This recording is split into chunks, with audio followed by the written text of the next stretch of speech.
Shabbat Shalom. Our scripture reading for today is Psalm chapter 124, verses 1 through 3, 6 through 8. Now may Israel say, if it had not been Yahweh who was on our side, when men rose up against us, then they had swallowed us up quick, when their wrath was kindled against us. Blessed be Yahweh, who has not given us as a prey to their teeth. Our soul is escaped as a bird out of the snare of the fowlers. The snare is broken, and we are escaped. Our help is in the name of Yahweh, who made heaven and earth. Shabbat Shalom, family. Our selection today, if it wasn't for Yah.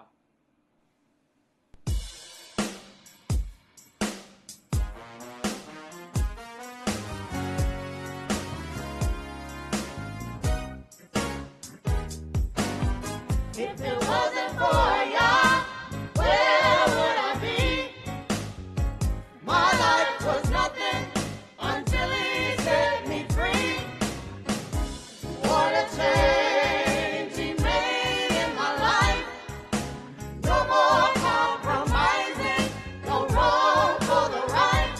He made the difference. He made the difference in my life. If it wasn't for Yah, where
The oracles of the UCI.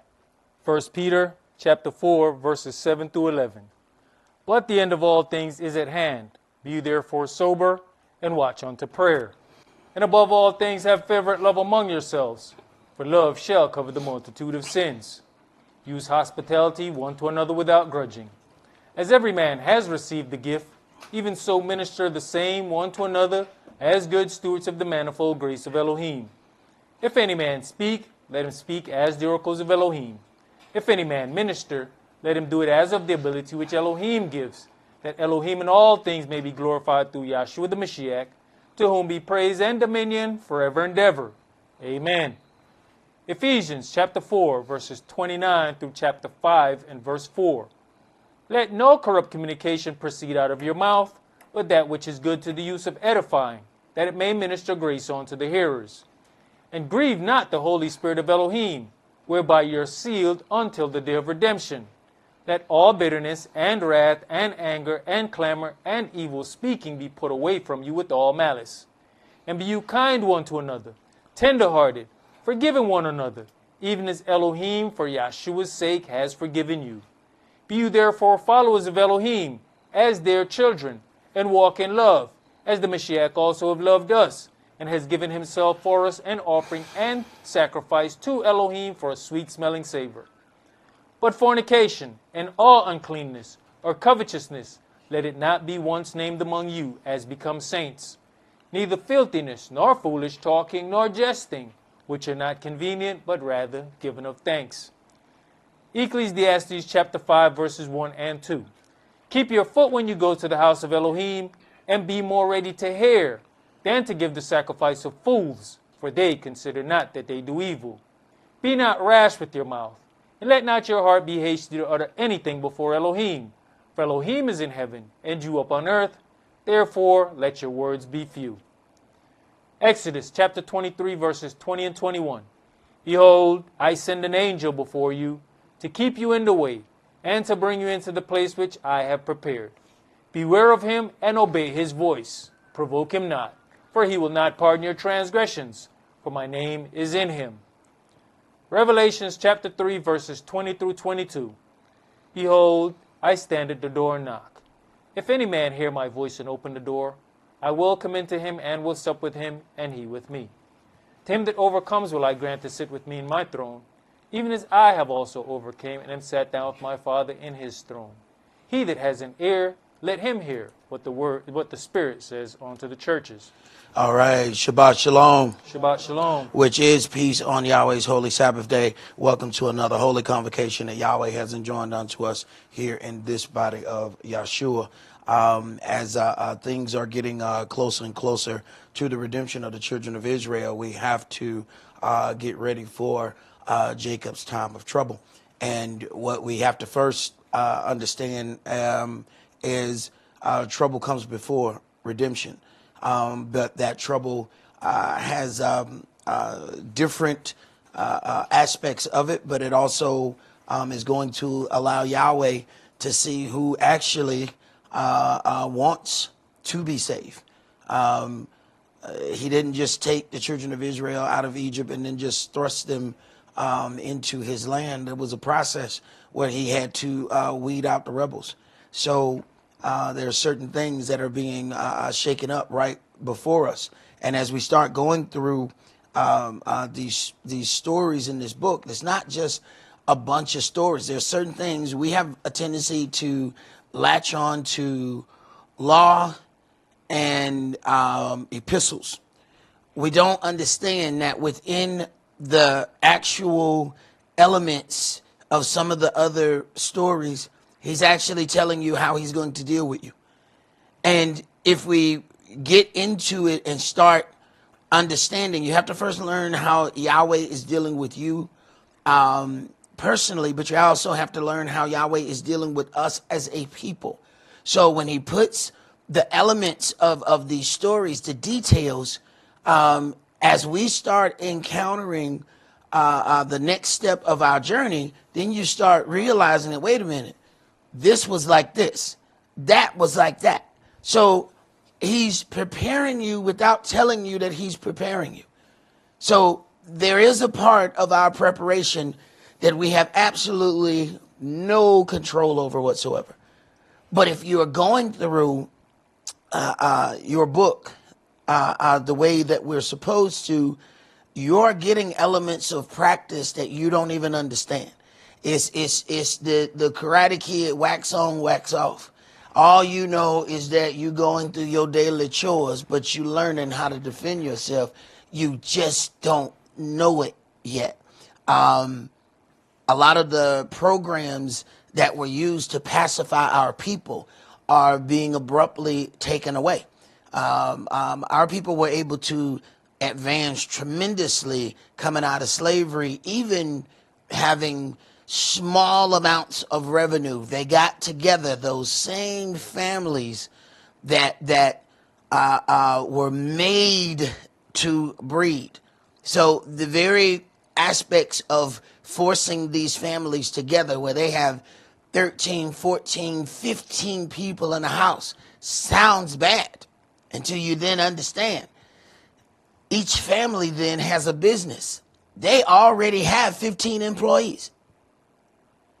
This then had to be taken away. They accidentally created this. They didn't mean to create this. This was a complete mistake. They realized that the sharecropping grew into businesses. So now, even though they paid them this very small amount, they were able with this small amount to buy their own farms, to buy their own land. What happened? They used them 15 employees that they had already. So at that point, okay, they had to figure out a way to break this up. Let's give them housing assistance, but the man can't be there. Boom. You automatically change the complete dynamic of the business. Tell the CEO he can't stay there. So now we began to start companies or families, if you will, without the CEO. Now that has gone on for a little while, and now they're saying, okay, we're going to cut that off altogether. So they got us accustomed to a certain level of life and then completely changed that. It was also said that all of the individuals that work from home are going to be forced to go back in, and to a lot of people that's shaking them up. They've gotten accustomed to certain parts of life. But then we also have to add in the parts that are going to help us. We were made to be in an area with a lot of sun. Us working at home, we are already blinded from, shielded from the sun being where we are. Us not being in the sun is what creates more cancer for us. When you look and see that there's more cancer in northern areas where there's not a lot of sun or where they don't get a lot, and then there's less cancer in the south where the people have a custom of being out in the sun, you automatically see the difference. But we have melanin blockers or sun blockers because we're supposed to be in the sun more. So when we get a stay-at-home job and then don't go outside, we almost killing ourselves anyway. And it's something that we don't even consider. We were forced to work outside, and those things helped us live longer. So some of the things that are happening unto us, we're going to fight, but Yahweh is actually making that happen to you for a reason, because we are damaging ourselves, and we don't go and do the things like we used to do. Whether we worked in an office or not, we would still have some other means where we would go out. We have erased all of the aspects of those, and those things are hurting us. So the time of Jacob's trouble is going to be a barrage of things that are going to catch us off guard. But at the end of the day, Yahweh is the one that's making sure these things go forward. Deuteronomy chapter 8 and verse 1 says, all the commandments which I command you this day shall you observe to do, that you may live and multiply and go in and possess the land which Yahweh sware unto your fathers.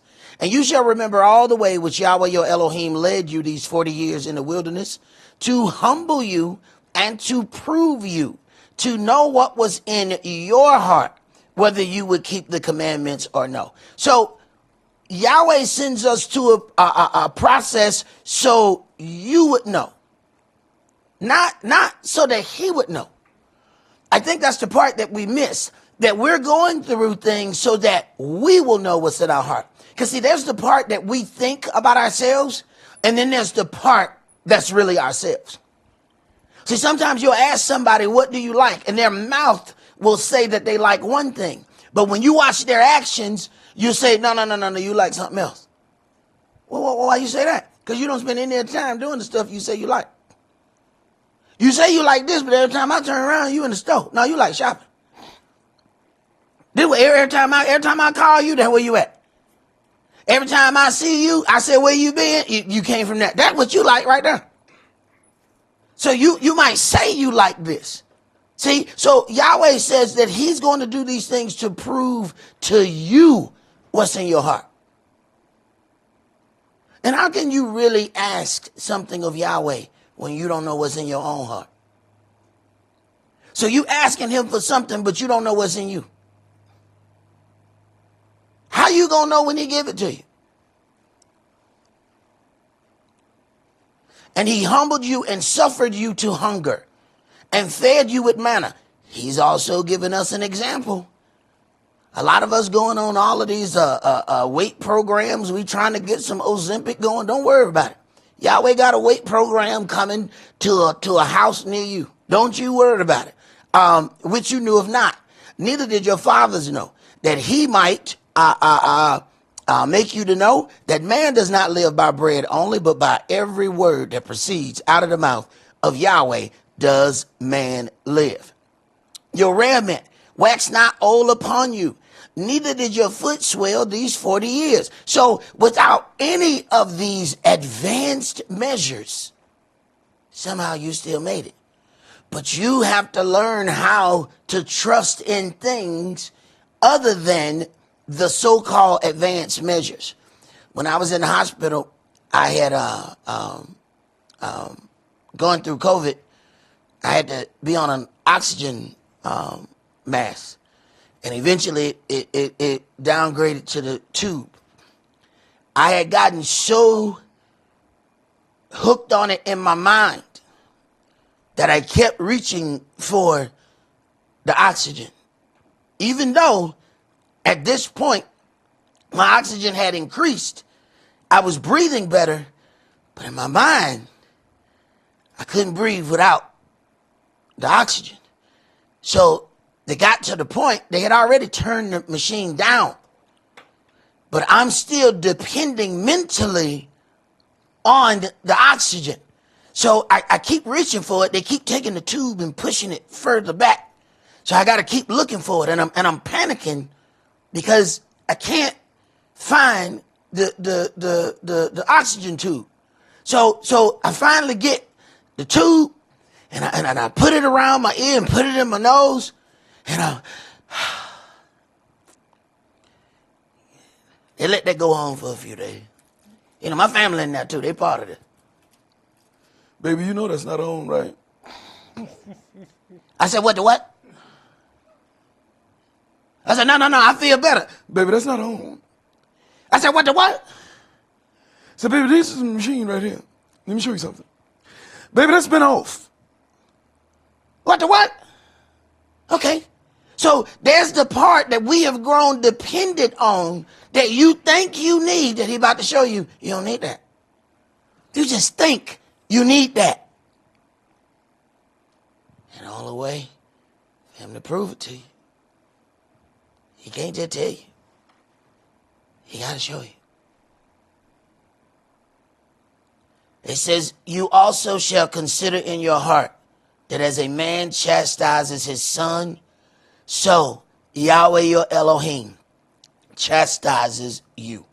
We have to first understand that the chastisement is not to break us. The chastisement is to mold us and to make us greater. Let's begin today's sermon in John chapter 16. John chapter 16, and we're going to start that at verse 1. And today's sermon is entitled, Jacob's Time of Trouble.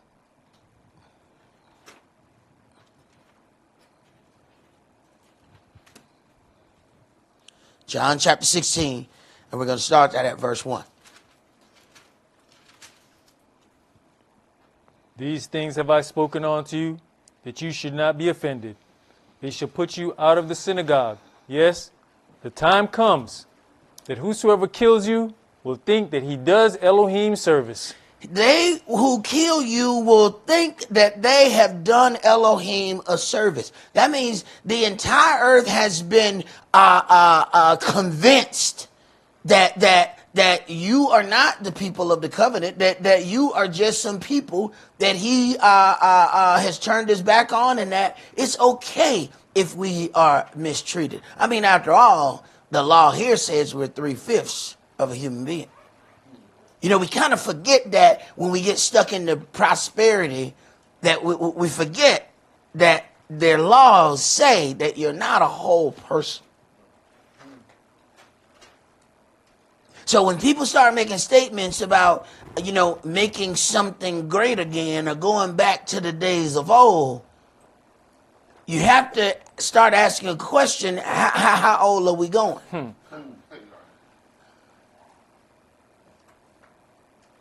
Because old enough, and it take two of us to make one.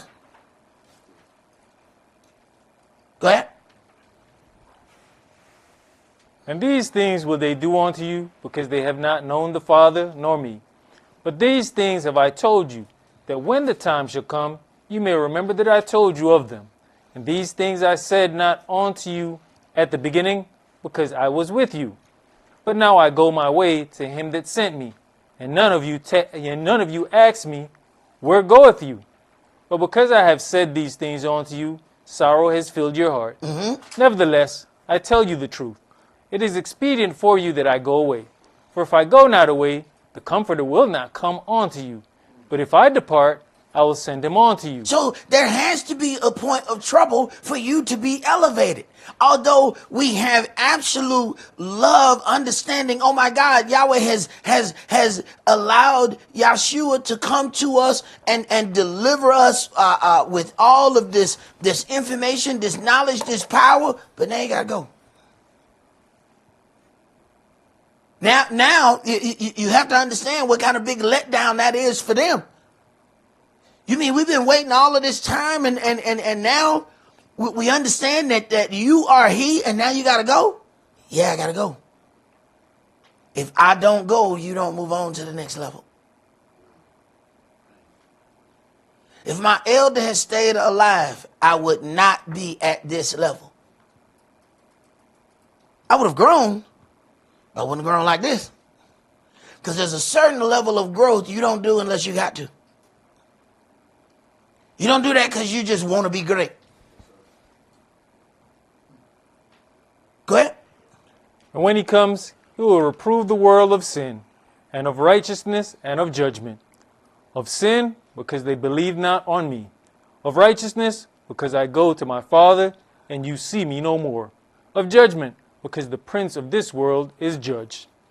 I have yet many things to say unto you, but you cannot bear them now. Howbeit, when he, the Spirit of truth, is come, he will guide you into all truth. For he shall not speak of himself, but whatsoever he shall hear, that shall he speak, and he will show you things to come. He shall glorify me, for he shall receive of mine, and shall show it unto you. All things that the Father has are mine. Therefore said I, that he shall take of mine, and shall show it unto you. A little while, and you shall not see me. And again, a little while, and you shall see me, because I go to the Father. Then said some of his disciples among themselves, What is this that he says unto us? A little while, and you shall not see me. And again, a little while, and you shall see me. And because I go to the Father. They said, therefore, What is this that he says? A little while. We cannot tell what he says. Right, a little while. 2,000 years so far. But whose time we talking? So this is the danger of listening to the power of Yahweh and Yeshua and attributing it unto your level of understanding. See, when you're dealing with his day, And he said, on the fourth day, you don't know how long of our days are in between his third day and the fourth day. He said a little while. We're still waiting on that little while. But it's a little while to him. Go ahead. Now Yahshua knew that they were desirous to ask him, and said unto them, Do you inquire among yourselves of that I said, a little while, and you shall not see me, and again a little while, and you shall see me? Verily, verily, I say unto you, that you shall weep and lament, but the world shall rejoice, and you shall be sorrowful, but your sorrow shall be turned into joy. A woman, when she is in travail, has sorrow, because her hour is come. But as soon as she's delivered of the child, she remembers no more the anguish for joy that a man is born into the world.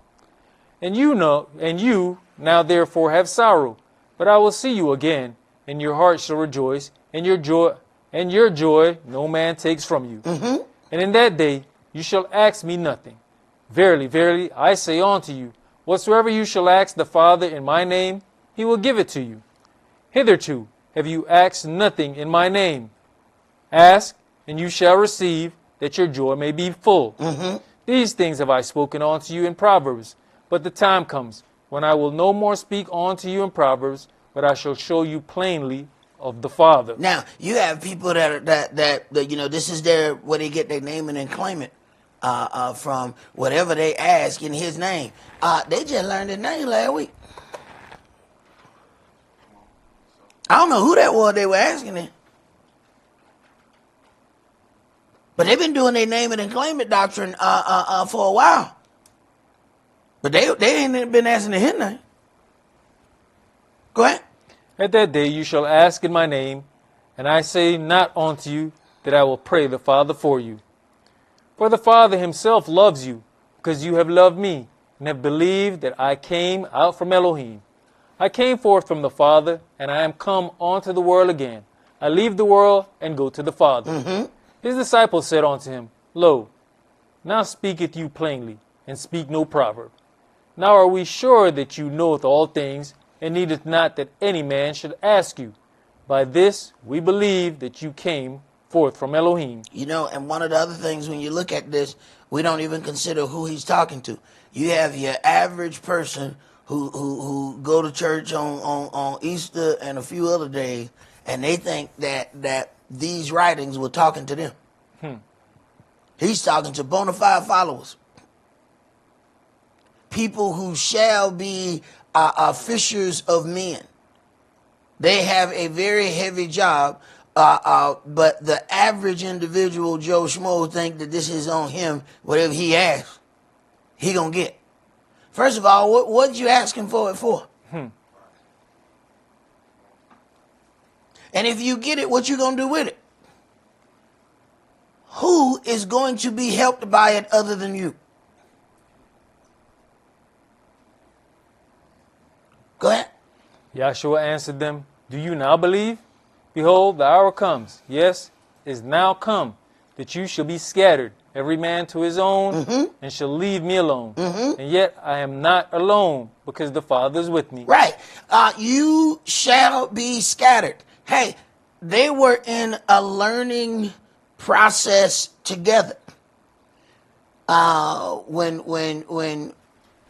college graduation comes, all those people go back to their other areas. They're gathered there for the education. When the education is over, they don't all just leave together. They take the knowledge that they got in that place together and they spread out.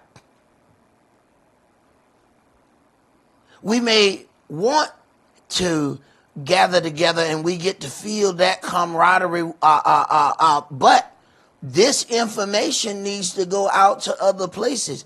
Yahweh is much more advanced if he takes these individuals and spread them out. Go ahead.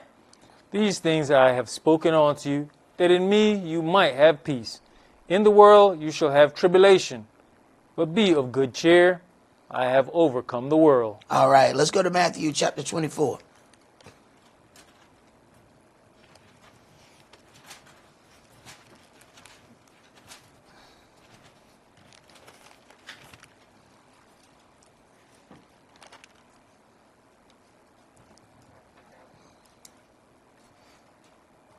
Matthew chapter 24 and verse 1. And Yahshua went out and departed from the temple, and his disciples came to him for to show him the building of the temple. And Yahshua said unto them, See you not all these things? Verily I say unto you, there shall not be left here one stone upon another that shall not be thrown down. And as he sat upon the Mount of Olives, the disciples came on to him privately, saying, Tell us, when shall these things be? And what shall be the sign of your coming and of the end of the world? And Yahshua answered and said unto them, Take heed that no man deceive you, for many shall come in my name, saying, I am the Mashiach, and shall deceive many. Many are deceived already. He says there shall not be one stone left upon another.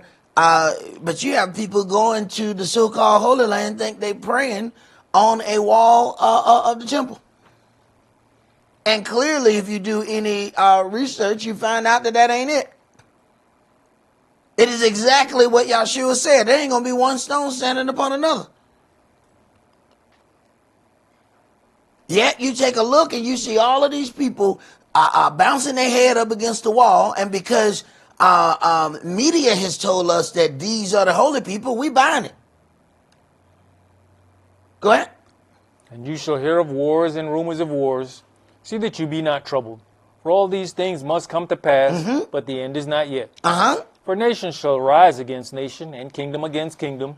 And there shall be famines and pestilence and earthquakes in diverse places. Now understand now, we have all of this to come. We are warming up for this. For nation shall rise up against nation. What's happening? They're trying to get their teams together. So they forcing other countries to join with countries. Oh, here we go right here. One country said, I'm going to charge you to bring anything in here. They said, well, I'm going to charge you to ship anything in here. Now that little bit has already caused a famine, because now everything just went up. Go ahead. All these are the beginning of sorrows. Then shall they deliver you up to be afflicted, and shall kill you, and you shall be hated of all nations for my name's sake. And then shall many be offended, and shall betray one another, and shall hate one another. Now, you have to understand who you are. Verse 9, they shall deliver you up to be afflicted and shall kill you, and you shall be hated of all nations for my name's sake. You need to understand why you're hated. See, when you understand why you're hated, you stop going around with woe is me. Thinking that you know what, if I do this, the world will like me. You know, if I bleach my skin, the world will like me. You know what, if I lose some weight, the world will like me. If I gain some weight, the world will like me. If I get a better car, the world will like me. If I get a better house, the world gonna like me. No, they not. Because you don't understand why they don't like you. If you understand why they don't like you, you're not going through all of this. You need to understand why they don't like you. And there ain't a damn thing that you gonna change about you that's gonna cause them to like you. Because why they don't like you ain't got nothing to do with you. Go ahead. You know, other than while you're doing all that, you're not asking the greatest question: are my ways pleasing unto my Elohim? Right. Oh, they won't be when you seek to please man, or when you seek to try to erase why they are not pleased with you. Every step, you're going to get further and further away from pleasing your Elohim. Yahweh made us one way, and then we start bleaching ourselves. How the hell he going to be happy with you? Then he see you like, who the hell use all this Clorox? What happened to you? How he going to be pleased? You have to look at something. If Yahweh is a architect, if you will, he has created something. And then he shows up and he sees you, but you done alter his creation. How the hell he supposed to be happy? You know, it's certain, which one of them cars is it? Ferrari? That if you change it, you can't get no more?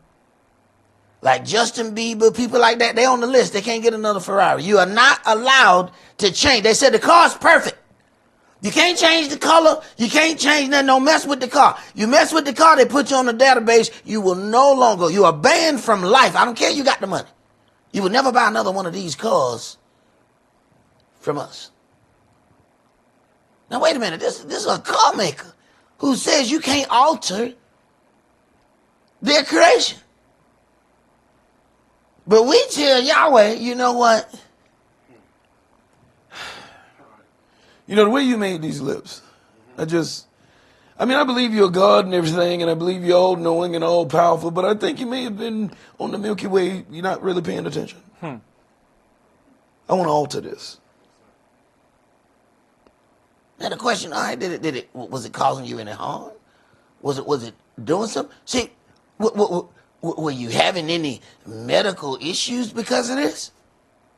Was your back hurting? Was your leg hurting? Was something hurting that you needed to alter something? Or you just altered it just because you thought you looked better that way? The reason matters. Go ahead. Verse 11. And many false prophets shall rise and shall deceive many. And because lawlessness shall abound, the love of many shall wax cold. But he that shall endure unto the end, the same shall be saved. And this gospel of the kingdom shall be preached in all the world for a witness unto all nations, and then shall the end come. When you therefore shall see the abomination of desolation, spoken of by Daniel the prophet, stand in the holy place.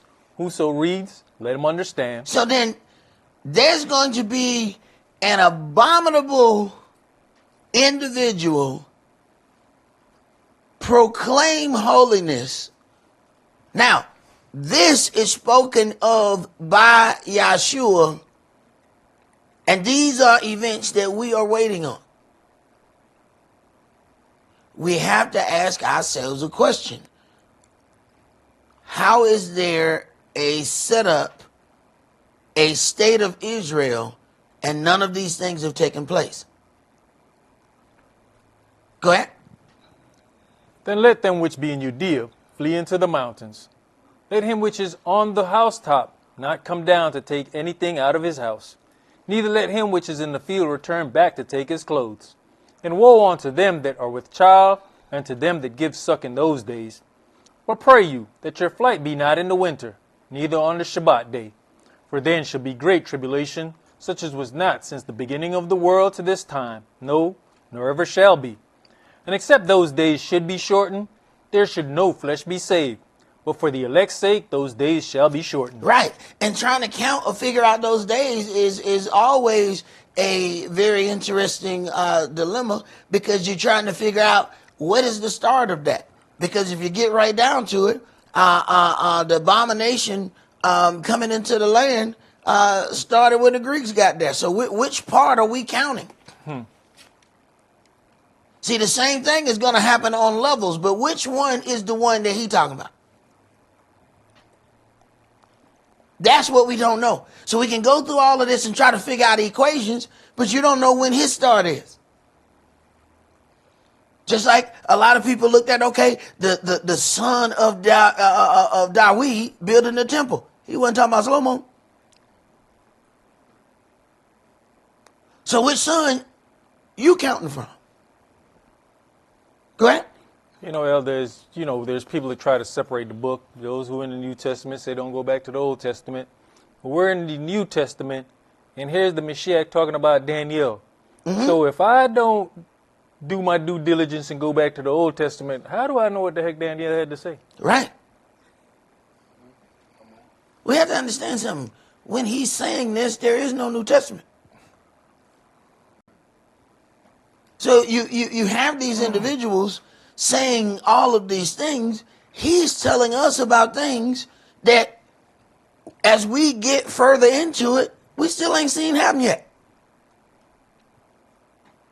So if we throwing away what's happening, some of these prophecies that he's talking about, he's mentioning they hadn't happened here and they hadn't happened in Daniel's time. So we still got to go back to Daniel to figure out what all he talking about. Go ahead. Then if any man shall say unto you, Lo, here's the Mashiach, or there, believe it not. For there shall arise false messiahs and false prophets, and shall show great signs and wonders, insomuch that, if it were possible, they shall deceive the very elect. Well, now you consider the power of the technology that is available. And now you have all of these advanced technologies available.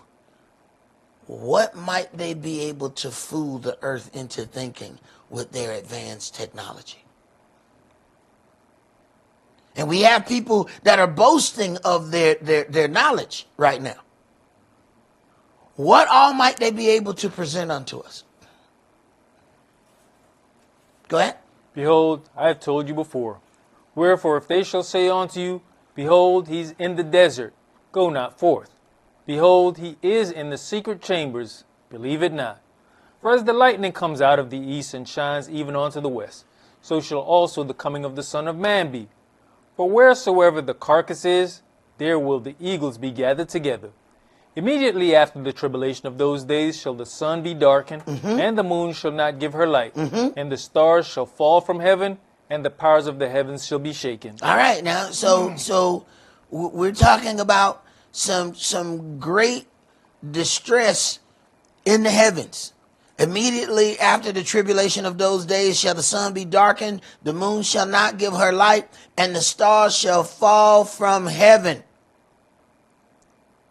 And the powers of the heavens shall be shaken. We know a asteroid could end everything. A starfall is over. So he's dealing with something else.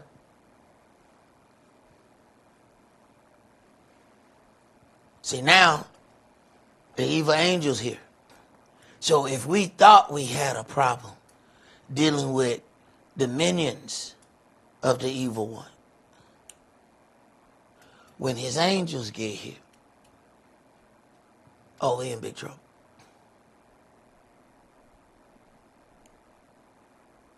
And they ain't after everybody.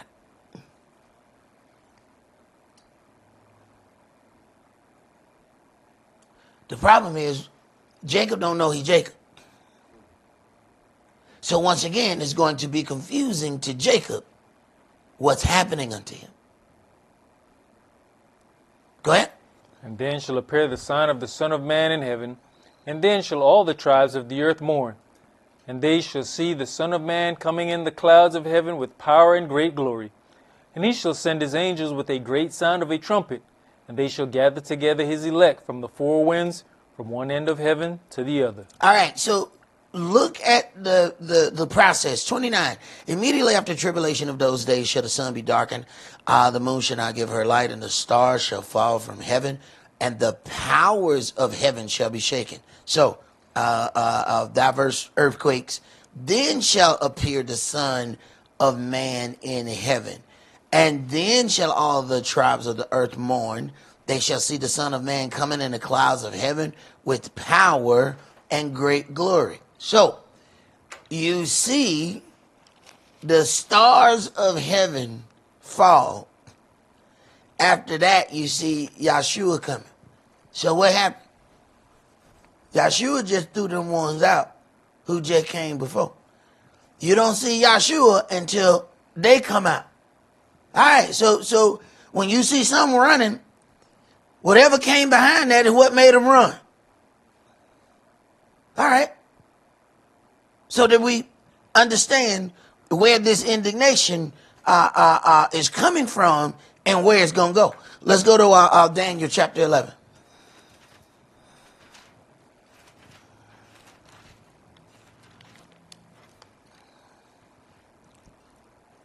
And the nations are what the adversary, the devil, uses to attack the woman that brought forth the man-child. Daniel 11, let's start at verse 1. Also I, in the first year of Darius the Mede, even I, stood to confirm and to strengthen him. And now will I show you the truth. Behold, there shall stand up yet 3 kings in Persia, and the fourth shall be far richer than they all. And by his strength, through his riches, he shall stir up all against the realm of Grecia. And a mighty king shall stand up, that shall rule with great dominion, and do according to his will.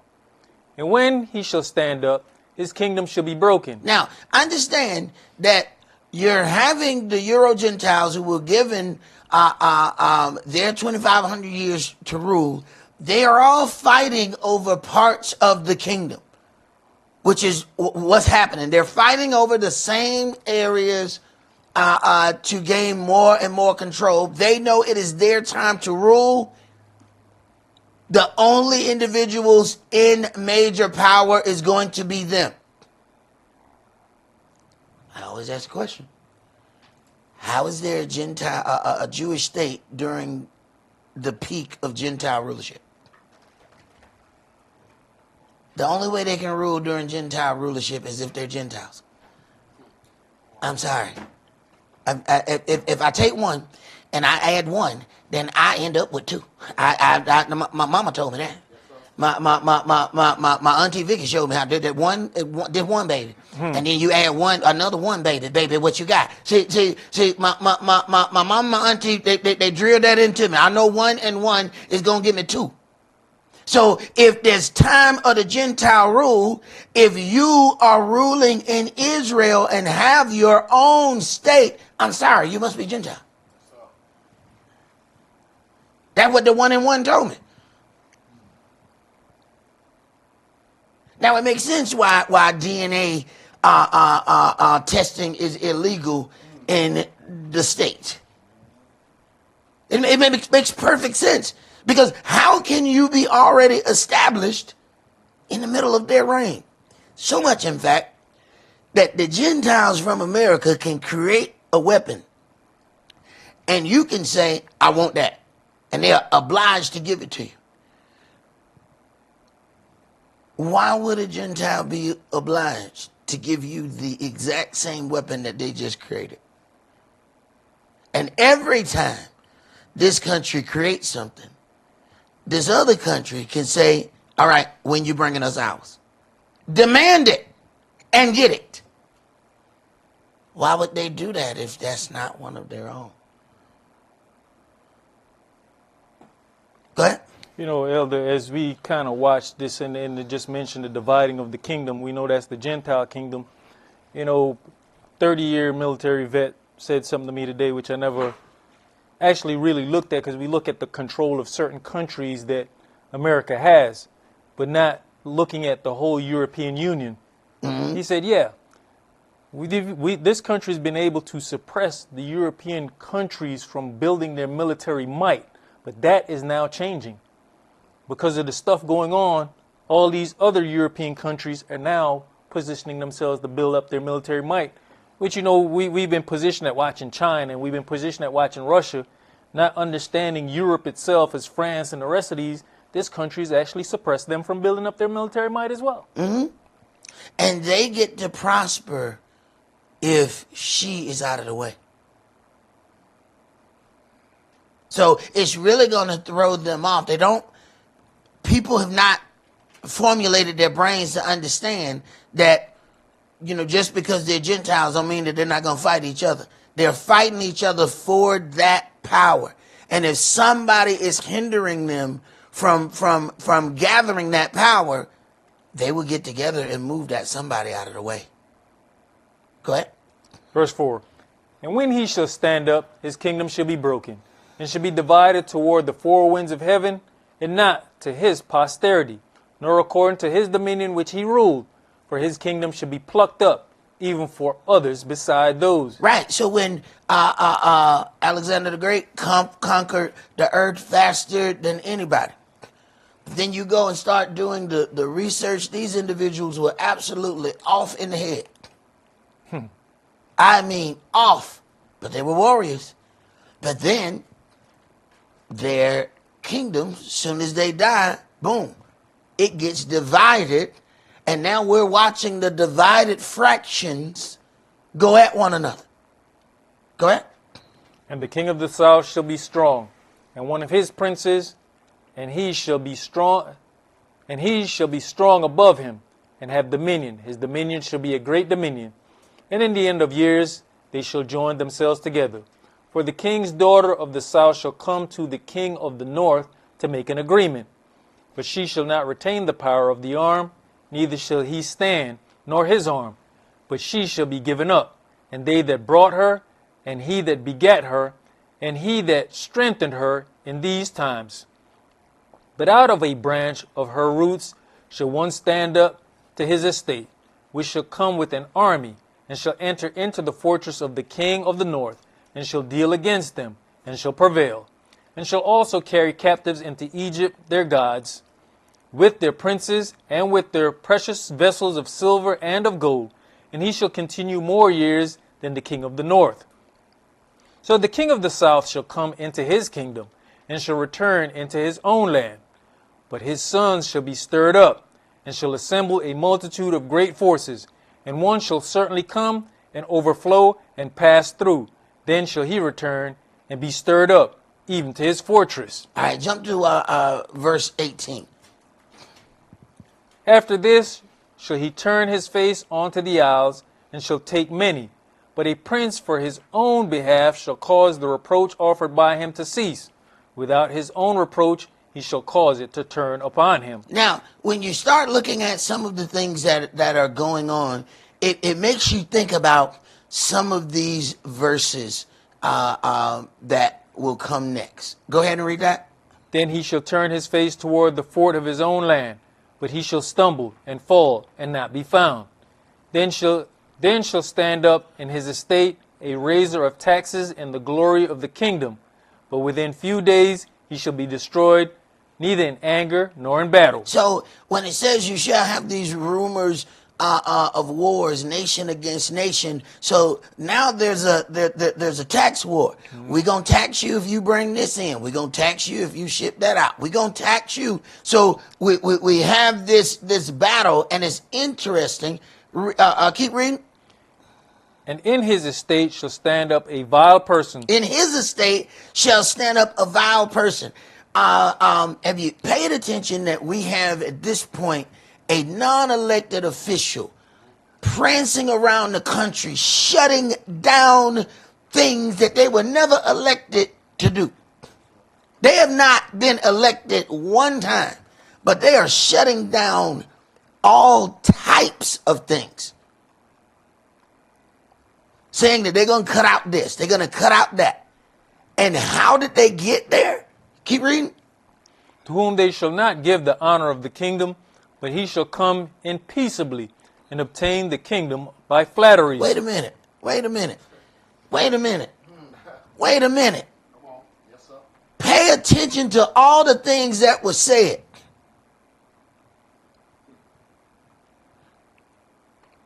Pay attention to how they got to this position. Absolute flatteries. We're gonna make this place great again. And they are in the midst of destroying everything they see. But how long before the people realize that it ain't great? How long before they realize that once you unplug a plug, you can't just plug it back in? See, there are certain things that once you create it and you dismantle it, you can't just go back in and get that to going. It's like when you say, all right, we're building this nuclear reactor and it turns on today. Well, hey, congratulations. But you know you can't never turn that off now, right? You can never shut a nuclear reactor down. It must run forever now. The minute it stops working, everything anywhere near it is lost. I mean, anywhere near it. It's all going to die. You can't have power failure at a nuclear plant. It's over. So you can go ahead and say everything to anywhere near that is wiped off the face. Done. Well, some of these branches that they have created took a long time to put together. Mm-hmm. When you shut them down, you won't be able to just go back with a switch and flip that back on. Go ahead. And with the arms of a flood shall they be overflown, from before him, and shall be broken. Yes, also the prince of the covenant. And after the league made with him, he shall work deceitfully. Somebody told me that your boy is said that they should release the guy who killed George Floyd. Yeah, Mom said that. What is the purpose other than to make sure he lets you know that he's a real South African? He's a real African American. And then said he's going to send Trump to go and said that, you know, these Africans have lost their land. So now he's trying to reverse the apartheid situation where they own most of the land. So you got a lot of stuff going on right here. And you got a lot of apartheid that's just in the government. Israel operates in apartheid. You look at how many cabinet members he got there. Musk is from South Africa, apartheid. Then you got the Make America Great Again people, apartheid. But we still going to the party.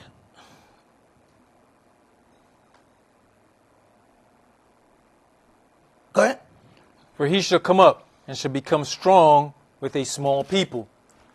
He shall enter peaceably even upon the fattest places of the province, and he shall do that which his fathers have not done, nor his fathers' fathers. He shall scatter among them the prey and spoil and riches. Yes, and he shall forecast his devices against the strongholds, even for a time. And he shall stir up his power and his courage against the king of the south with a great army. And the king of the south shall be stirred up to battle with a very great and mighty army. But he shall not stand, for they shall forecast devices against him. Yes, they that feed of the portion of his meat shall destroy him, and his army shall overflow, and many shall fall down slain. And both these kings' hearts shall be to do mischief, and they shall speak lies at one table, but it shall not prosper. For yet the end shall be at the time appointed. Then shall he return into his land with great riches, and his heart shall be against the holy covenant, and he shall do exploits and return to his own land. Now, one of the very interesting parts about this is earlier it says that this individual would fall, and in his estate shall stand up a vile person. Even coming up to the election, they had been trying to take this man out. If they take this man out, there's a worse situation that happens. When my elder passed, my elder was the only one who could handle the guy who came next. The guy who came next after my elder had been there under him 30 years. But he was crazy as a kitty litter, okay? But my elder could handle it. But my elder passed. Nobody else had enough power to contain the level of psychosis that came next. If something happens to this man, there's not an individual there who can hold back Elon.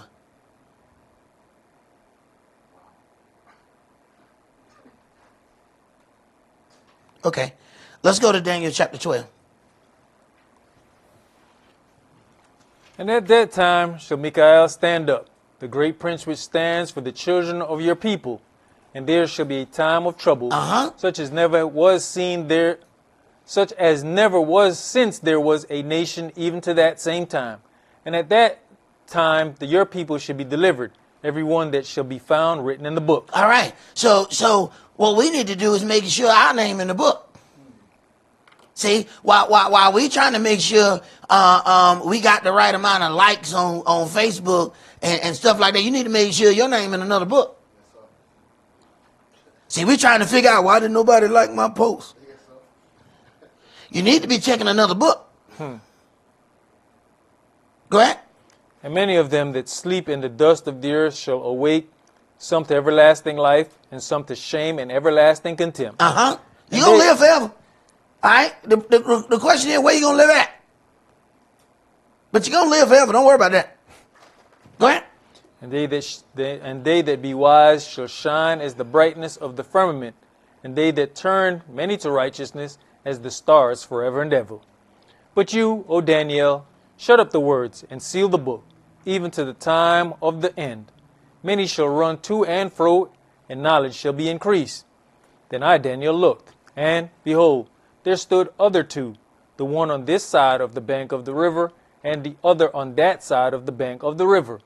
And one said to the man clothed in linen, which was upon the waters of the river, How long shall it be to the end of these wonders?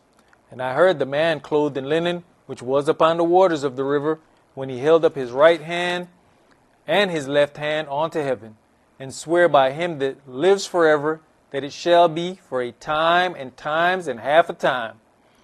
And when he shall have accomplished to scatter the power of the holy people, all these things shall be finished. When he shall have accomplished to scatter the power of the holy people, all these things shall be finished. Everything that has happened unto us was to scatter our power.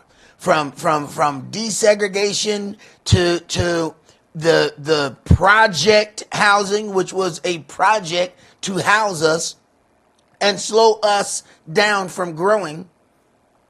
Now those same individuals, now companies own more single-family homes than people do. The largest owner of single-family homes are now hedge funds. And the price of houses are going up, up, up. They are creating a system of homelessness right in front of our face. Go ahead. And I heard, but I understood not. Then said I, Oh, my Adonai, what shall be the end of these things? And he said, Go your way, Daniel, for the words are closed up and sealed till the time of the end. Many shall be purified and made white and tried, but the wicked shall do wickedly, and none of the wicked shall understand. None of the wicked shall understand. You know what we do? Well, maybe I should have talked, to my wicked friend a little harder. Maybe I should have wrote letters and put it under their pillow so they can sleep on the word. Right. Right. The wicked ain't going to understand because they're wicked. You keep thinking if you formulate your words better, it's going to make the wicked hear you. You think, well, maybe if I get a microphone, the wicked will hear me. Maybe if I get a megaphone, the wicked going to hear me. Right. What you're talking to is the people who are sprinkled in the midst of the wicked. You are never talking to them. They ain't never going to hear you. You're only trying to find the ones who have latched on to the wicked. Go ahead. But the wise shall understand. And from the time that the daily sacrifice shall be taken away, and the abomination that makes desolate set up, there shall be 1,290 days. Blessed is he that waits, and comes to the 1,330 days. But go your way till the end be, for you shall rest, and stand in your lot at the end of the days. All right, let's go to Jeremiah chapter 30.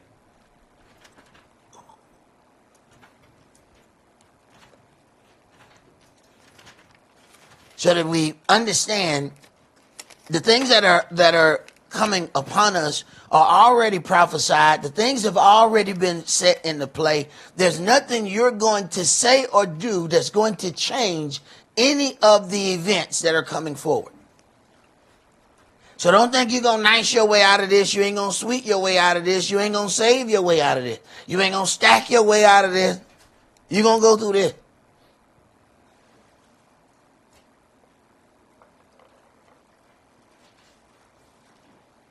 Jeremiah chapter 30, and let's start at verse 1. The word that came to Jeremiah from Yahweh, saying, Thus speak Yahweh Elohim of Israel, saying, Write you all the words that I have spoken unto you in a book. For, lo, the days come, says Yahweh, that I'll bring again the captivity of my people Israel and Yehudah, says Yahweh, and I'll cause them to return to the land that I gave to their fathers, and they shall possess it. So the entire operation is about returning Israel. If Israel has already been returned for 70 years, what the hell are we doing now? The entire operation is about the return of Israel. It didn't already return. What is all this? What is it for? Go ahead. And these are the words that Yahweh spake concerning Israel and concerning Yehudah. Now, you notice how he separates those. They're a separated kingdom. Mm-hmm. But how is it that we only have one group of individuals who say that they are in the land as Israel? He has separated the northern and southern kingdom, but when he talks about regathering, he's regathering the two separately to make them one. Where is their division? Where's the division in your people? See, the same things that they try to tell you is a detriment unto you is also what proves who you are. Go ahead. For thus says Yahweh, we have heard a voice of trembling, of fear, and not of peace. Ask you now, and see whether a man does travail with child. Wherefore do I see every man with his hands on his loins, as a woman in travail, and all faces are turned into paleness. Alas, for that day is great, so that none is like it. Mm-hmm. It is even the time of Jacob's trouble, but he shall be saved out of it. Now, the interesting part is it's deeper than it sounds. Jacob's time of trouble. He didn't say Judah's time of trouble. I need you to understand what's happening. When he says Jacob, he is talking about all 12 tribes. He's not talking about Judah, just Judah. Wait a minute. But when you get to the folks, they said they only have Judah and Benjamin in that's supposed to be in the land. He didn't say Judah's time of trouble. He said Jacob's. That is all 12 tribes. Yet the people in the land say there's no need to look for any lost tribes. They are clearly not on the same page as Yahweh. Now ask yourself, who would be on a different page than your Creator? Okay. Go ahead. For it shall come to pass in that day, says Yahweh of hosts, that I'll break his yoke from off your neck, and will burst your bonds, and strangers shall no more serve themselves of him. Wait a minute. So Israel, the divided house, are in a situation where he has to burst their bonds, and strangers will no more serve themselves of him. When you get to the whole situation of all the nations, understand, they make products that are shipped all over the world in prison. And those people are free labor. The whole scam of the freedom of slaves, you are free from slavery, except if you're a criminal. Which was their loophole to put you back into slavery by claiming you committed a crime. The loophole was already there at the day one. It was not created later. It was created with a loophole. So all they did was then turn around and create the prison industrial complex, and we're right back slaves again. And until you have to go visit an inmate or have to go in there yourself, then you'll understand the legalized slavery. Then you'll understand the very hard work that they are most of the time signing themselves up to do, because they want to get out the damn cell. All right, boss, I go. Come on, give me the hammer. I'll bust the rocks. I just want to get the hell out of here. Okay. The nations are buying those products. See, let me tell you something about Yahweh. he does forensic accounting. See, forensic accounting, you know where all the money went. So I don't care who name on the package. I don't care who name on the building. He looks at where all the money went. And I'm calling all y'all to the table. He ain't just calling the person who name was in front of the prison. Come on, man, that's simpleton. No. Yahweh is much deeper than that. Go ahead. But they shall serve Yahweh their Elohim, and Dawid their king, whom I will raise up unto them. Therefore fear you not, O my servant Jacob, says Yahweh, neither be dismayed, O Israel, for, lo, I will save you from afar, and your seed from the land of their captivity, and Jacob shall return, and shall be in rest, and be quiet, and none shall make him afraid. So when Israel return unto the land, they're supposed to be, once they go through their turmoil, they're supposed to be safe and quiet in the land. I wonder how long that's supposed to take. Go ahead. For I am with you, says Yahweh, to save you. Though I make a full end of all nations whether I have scattered you, yet will I not make a full end of you. But I will correct you in measure, and will not leave you altogether unpunished. So, theoretically, Germany should have been destroyed by now. If all the children of Israel came from there, and that's where all of the atrocities happened, I mean, of course, we can't find any captivity or slavery or working for free or anything like that. But if that's the place, it surely should have been destroyed by now. Go ahead. For thus says Yahweh, your bruise is incurable, and your wound is grievous. There is none to plead your cause, that you may be bound up. You have no healing medicines. All your lovers have forgotten you. They seek you not. For I have wounded you with the wound of an enemy, with the chastisement of a cruel one, for the multitude of your lawlessness, because your sins were increased. Why crieth you for your affliction? Your sorrow is incurable for the multitude of your lawlessness, because your sins were increased. I have done these things unto you. Therefore, all they that devour you shall be devoured, and all your adversaries, every one of them, shall go into captivity. And they that spoil you shall be a spoil, and all that prey upon you will I give for a prey. This is why the nations are absolutely fearful of us. No matter what they tell you, they know what they did. And they are afraid to be in captivity under those whom they have held captive. Because they have taught us one thing about it. Slavery wasn't that bad. But the problem is, when Yahweh makes the wrongs right, He's gonna also give you the full education. All right, now let me. I know you went and you had social studies, and they had a book in there where they taught you. Now here go the real book.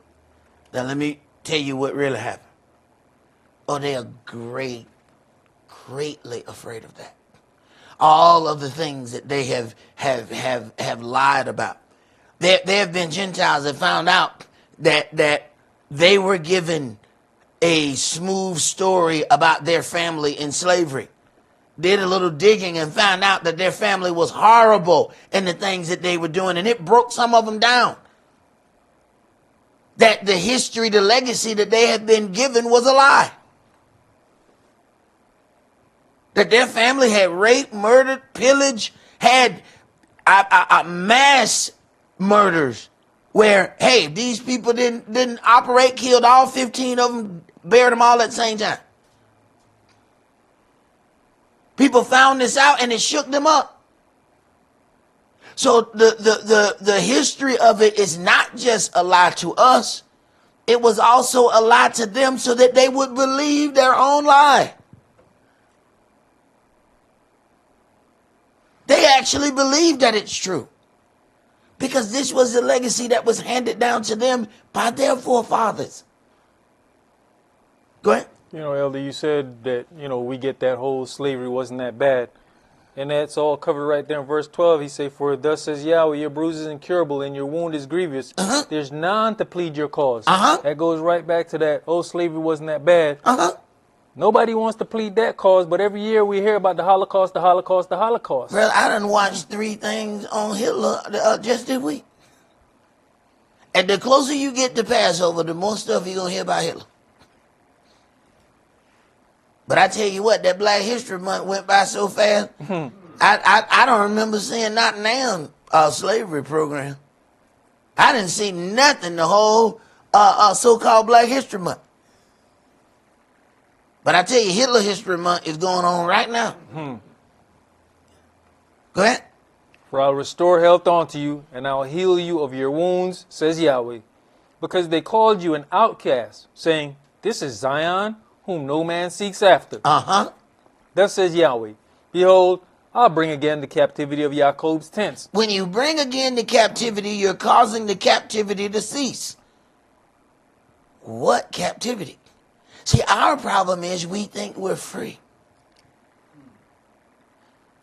See, they said Harriet could have freed a lot more people if she could have convinced them that they were actually slaves. So she could have freed a lot more people.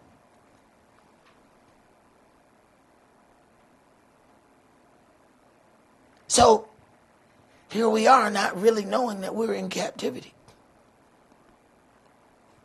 Because the bars and the chains changed in nature. It moved out a little further. Your cell got larger.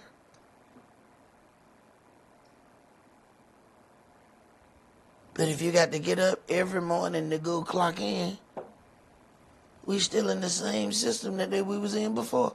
The bars just moved out further. When you get true freedom, you can wake up and decide, I ain't going nowhere today. Or tomorrow either.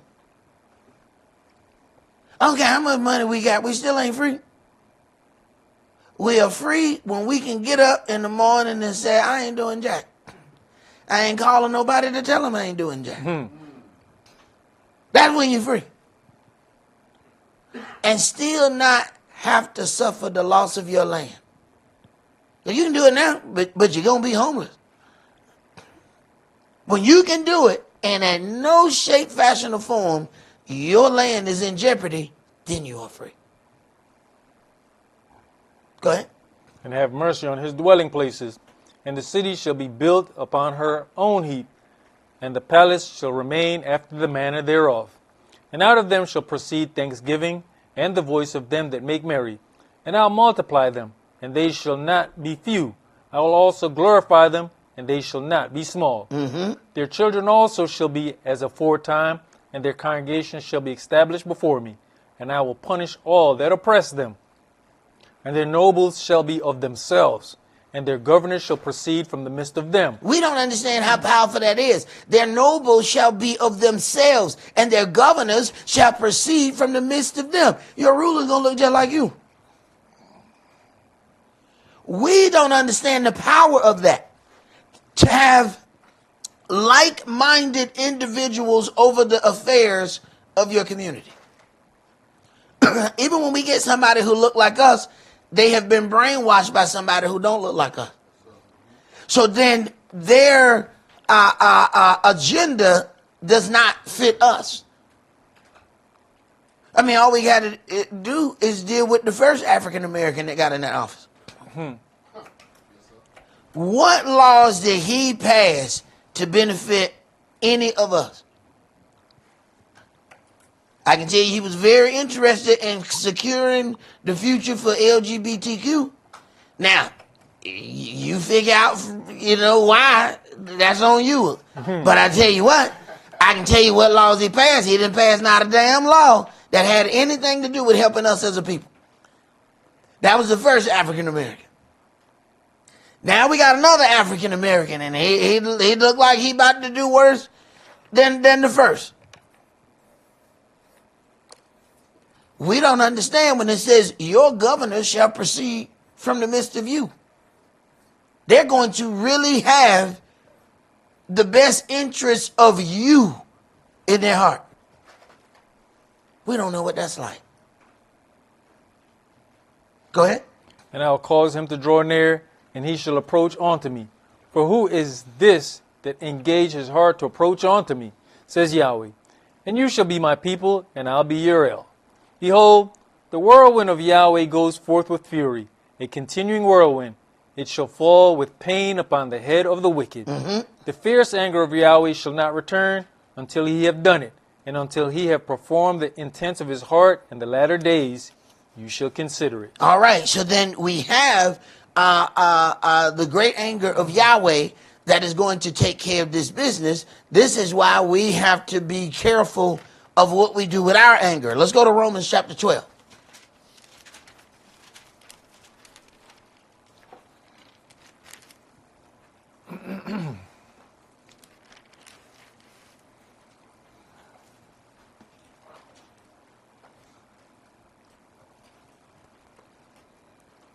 Romans chapter 12 and verse 9. Let love be without dissimulation. Abhor that which is evil.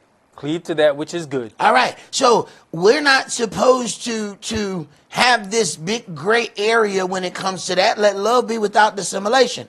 Abhor that which is evil, which is hate. Cleave to that which is good. If it's evil, then I hate it. But we trying to be neutral so we won't go out and say we hate that which is evil. Because we're now worried about being politically correct or stepping on somebody's toes. Go ahead. Be kindly affectionate one to another with brotherly love, in honor, preferring one another. We'll be kind to other people, not our own. See, that's us. We kind to the whole world. Let one of us say something to another. What's the problem, bro?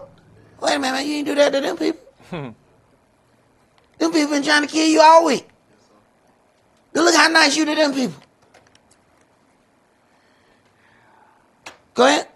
Not slothful in business, favoring in spirit, serving the Adonai. If we're not slothful in business, then we understand our deadlines and what things that we have to do instead of waiting till it's an hour to be due. And now all of a sudden we're running around with like a chicken with the head cut off, trying to, I got to turn this in an hour. How long you know it? 9 months ago.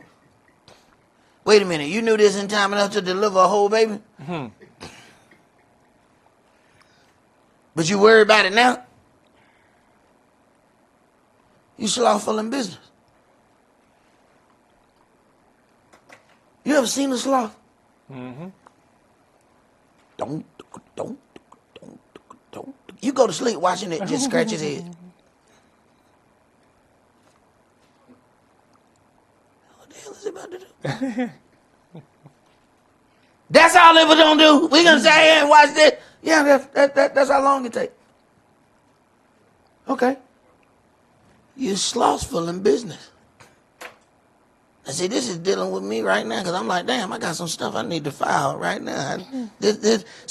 When you hit something that mess with you, you got to, all right, well, let me write down a list of stuff that I've been saying I was going to take care of, that I ain't, hey, you have to slow down and let it cut you. Let it cut you for a little bit. I got some, hey, don't come to my office when we get out of here. I got some, I need to file this stuff before I leave. Go ahead, bro. Rejoicing in hope, patient in tribulation, continuing instant in prayer, distributing to the necessity of saints. Not distributing to the necessity of your little heathen friends. See, this is what we want to do. We want to go halfway across the globe to distribute for the necessity of the heathen. But your brother next door, you couldn't get him a cup of flour. Go ahead. Given to hospitality. Bless them which persecute you. Bless and curse not. Rejoice with them that do rejoice, and weep with them that weep. Be of the same mind one toward another. Mind not high things, but condescend to men of low estate. Be not wise in your own conceits. Now, this gets difficult in the midst of the time of Jacob's trouble, because there are going to be people that are going to attempt to agitate you, because they use the police force as an agency for themselves. So they will agitate you, wait for you to come back, and then say, you see, I told you they was violent. Now you the one in the back of the car but they agitated you. And waiting for you to respond in like fashion.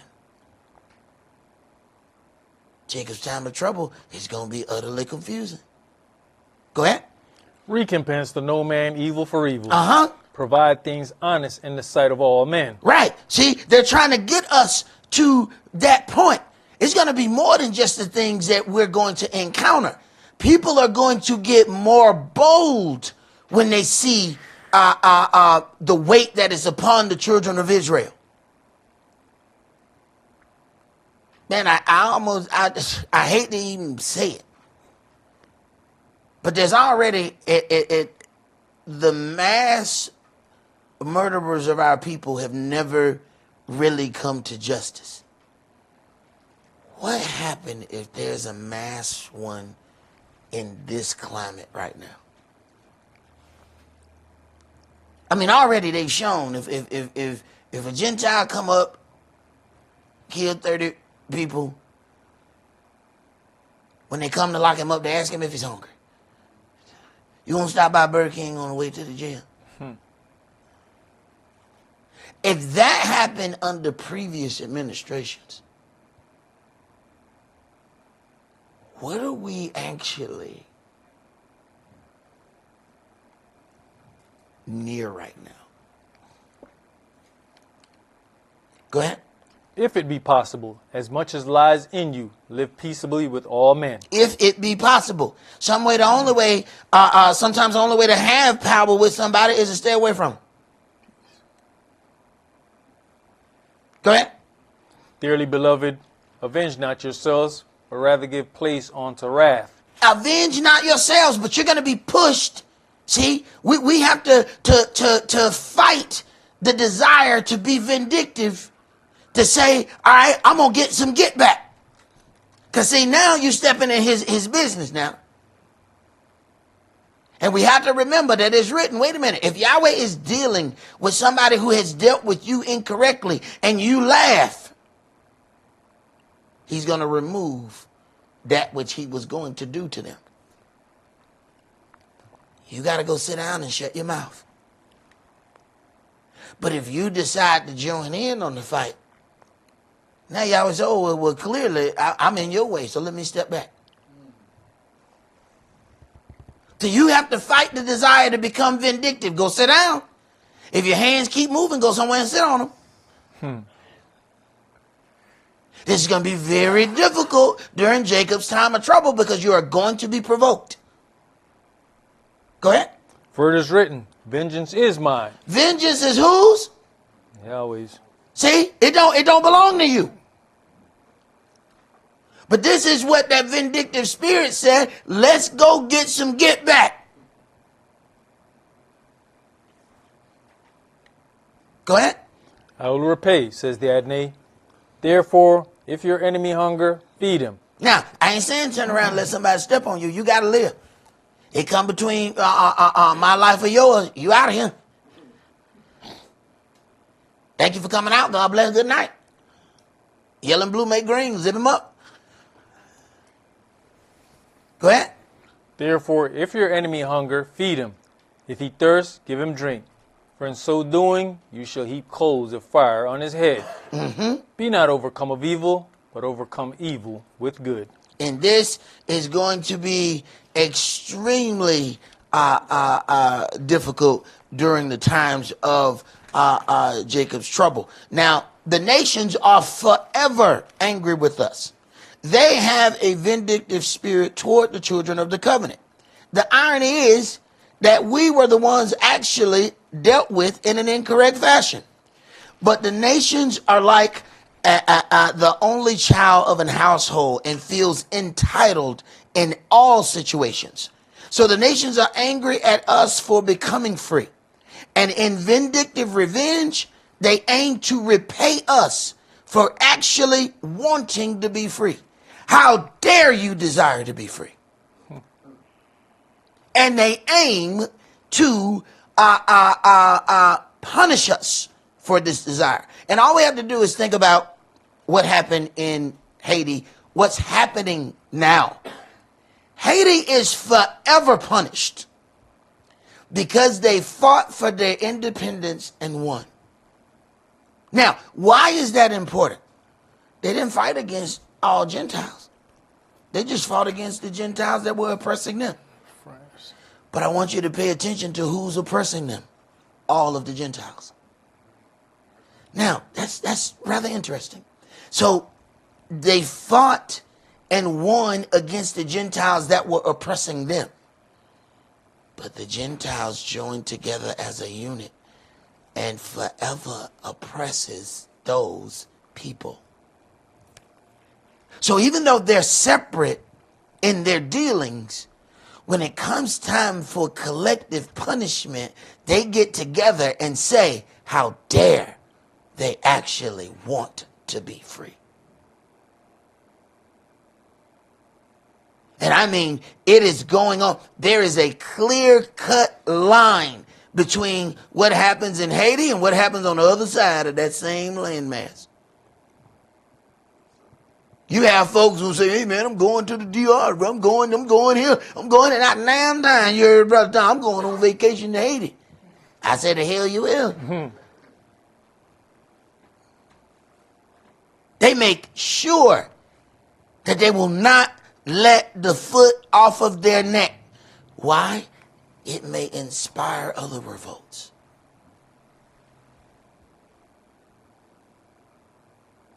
So understanding this, it is going to be very difficult when Yahweh asks you not to do something that you've actually seen happen to your people.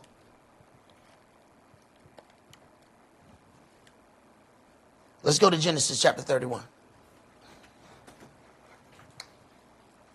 The nations tell everybody, when it's concerning us, y'all need to let that stuff go. That stuff old.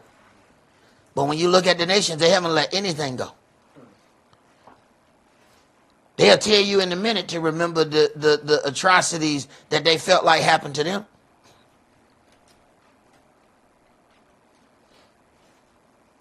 They have Civil War reenactments where they actually get fully dressed. I mean, complete with the musket. Laying down, fall out on the ground. They do fake shots, fake deaths.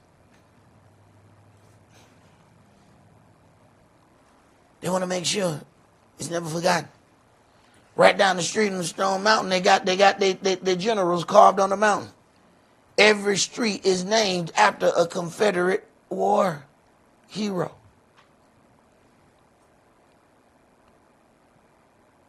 We always knew when it was time to go home when I was little, because they started playing that song, I Wish I Was in Dixie. All right, baby, go ahead and get the basket.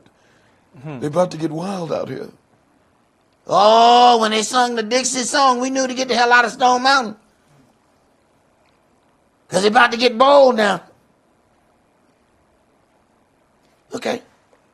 We're told to forget the past. No one else does that. Go ahead, brother. Where we at? Genesis chapter 31.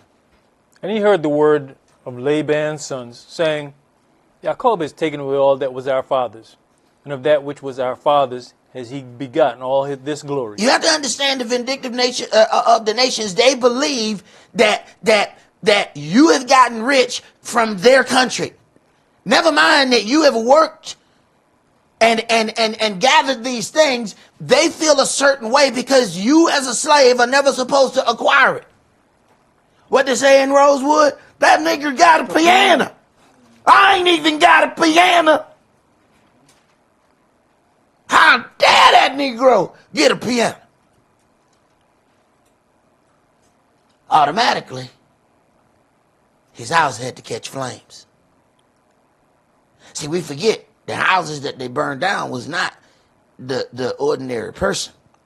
It was the lawyer, the doctor, the accountant, all of these people who had accumulated something. Those are houses that mysteriously caught on fire. So what did we subliminally come away with?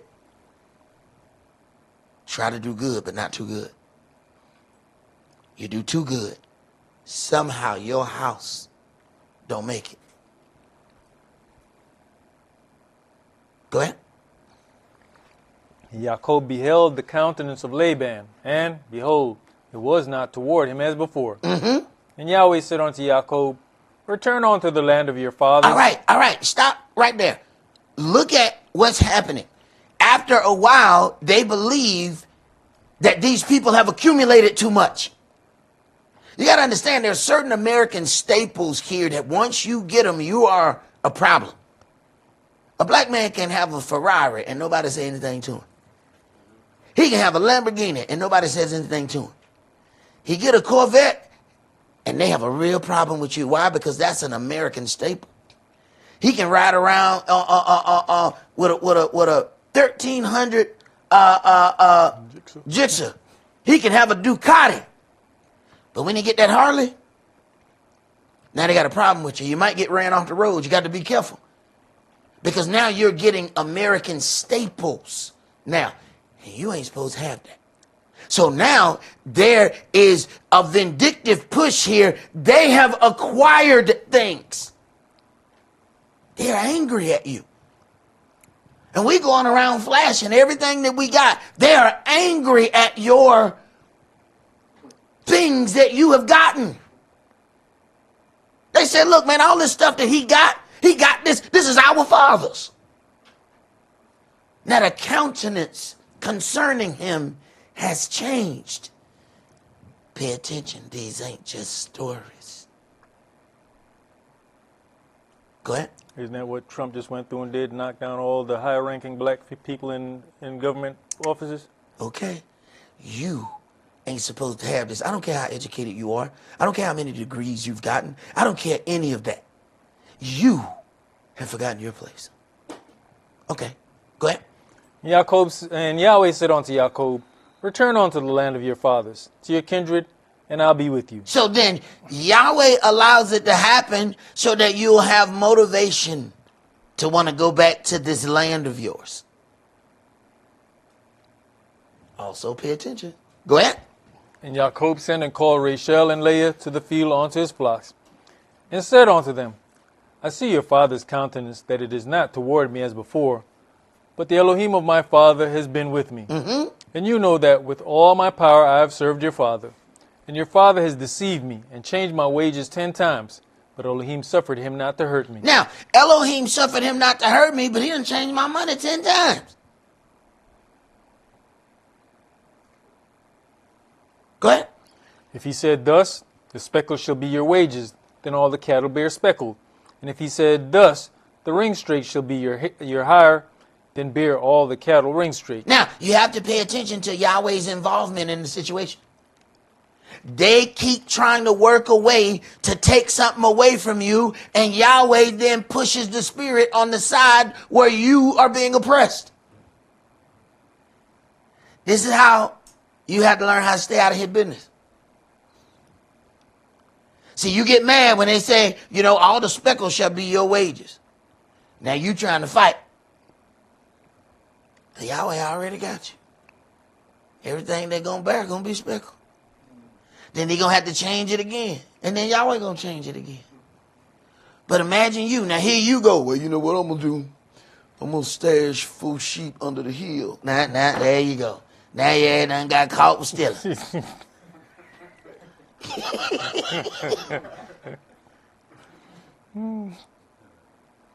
Now you're in jail.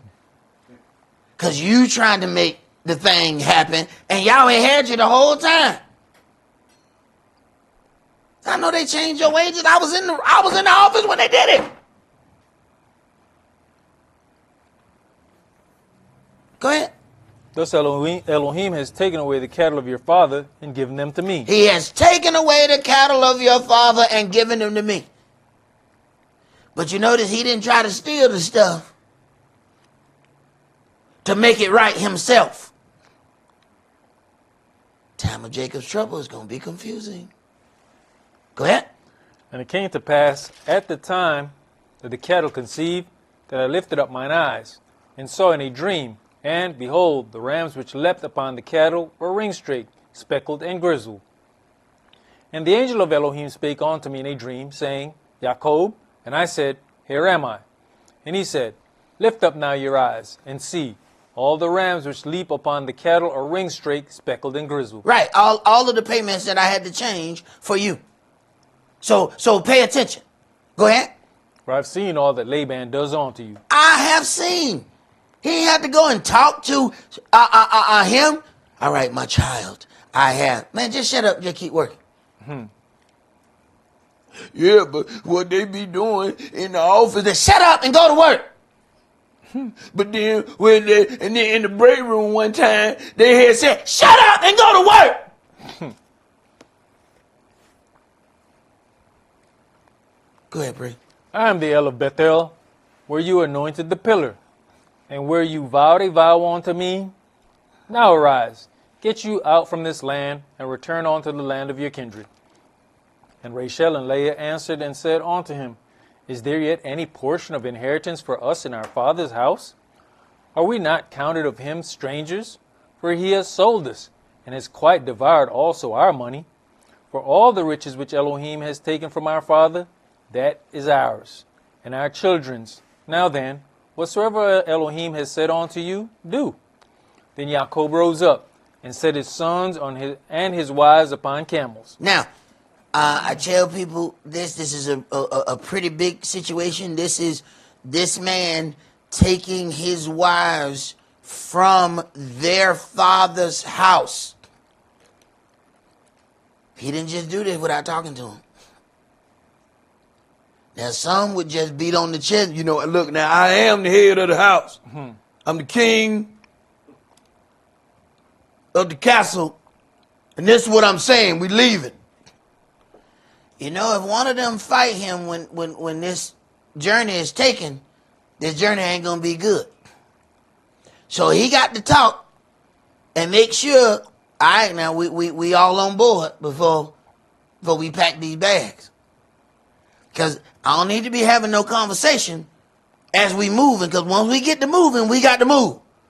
We can't be deciding that we're going to discuss. Let's go ahead and discuss us. Let's drop off the key lead and set ourselves free. Now, what we going to do, let's have all these discussions right now. Because you know your daddy. So, we need to get the house on one accord. Pay attention. Go ahead. Verse 18, And he carried away all his cattle and all his goods which he had gotten, the cattle of his getting, which he had gotten in Padam Aram, for to go to Esaac his father in the land of Canaan. And Laban went to share his sheep, and Rachel had stolen the images that were her father's. And Jacob stole away unawares to Laban the Syrian, in that he told him not that he fled. Now, Rachel has entered into vindictiveness. She can't do nothing with the gods, man. She just want to hurt her daddy. During the time of Jacob's trouble, there's going to be some opportunities that you need not take.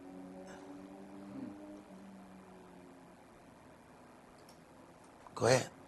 So he fled with all that he had, and he rose up and passed over the river, and set his face toward the Mount Gilead. And it was told Laban on the third day that Jacob was fled. And he took his brethren with him, and pursued after him 7 days' journey, and they overtook him in the Mount Gilead.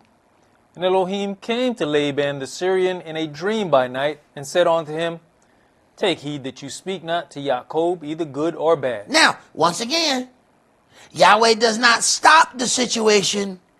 He manages it. We keep thinking that Yahweh is in something if he keeps it from happening. We don't consider that Yahweh is in it when he manages it. Yahweh's, yeah, you done caught up with my servant. Hey, watch your mouth though. Yeah, I know, I know who you are. But I'm trying to tell you though, watch your mouth though, watch what you say. Because the wrong thing come out your mouth, I'm telling you. Go ahead. Yeah, like you say, even the setup. 3 days journey. You got sanctification period. You got then it. it was told to him. Then Laban overtook Jacob. Now Jacob had pitched his tent in the mount, and Laban with his brethren pitched in the mount of Gilead. And Laban said to Jacob, "What have you done, that you have stolen away unawares to me, and carried away my daughters as captives taken with the sword? Wherefore did you flee away secretly, and steal away from me, and did not tell me, that I might have sent you away with mirth, and with songs, and with tabret, and with harp?" Right. Same thing the nation's going to ask us. Why y'all then we would have gave y'all a going away party. Right. Go ahead. And have not suffered me to kiss my sons and my daughters. You have now done foolishly in so doing. It is in the power of my hand to do you hurt. But the Elohim of your father spake unto me yesternight, saying, Take heed that you speak not to Jacob either good or bad. Now understand something. Wait a minute. So the Elohim of Israel will talk to people who don't worship with Israel. It's in the power of my hand to do you hurt. I got some dudes with me. And this is what they like to do. They like to hurt up on people. But your God came to me the other night. Okay. Go ahead.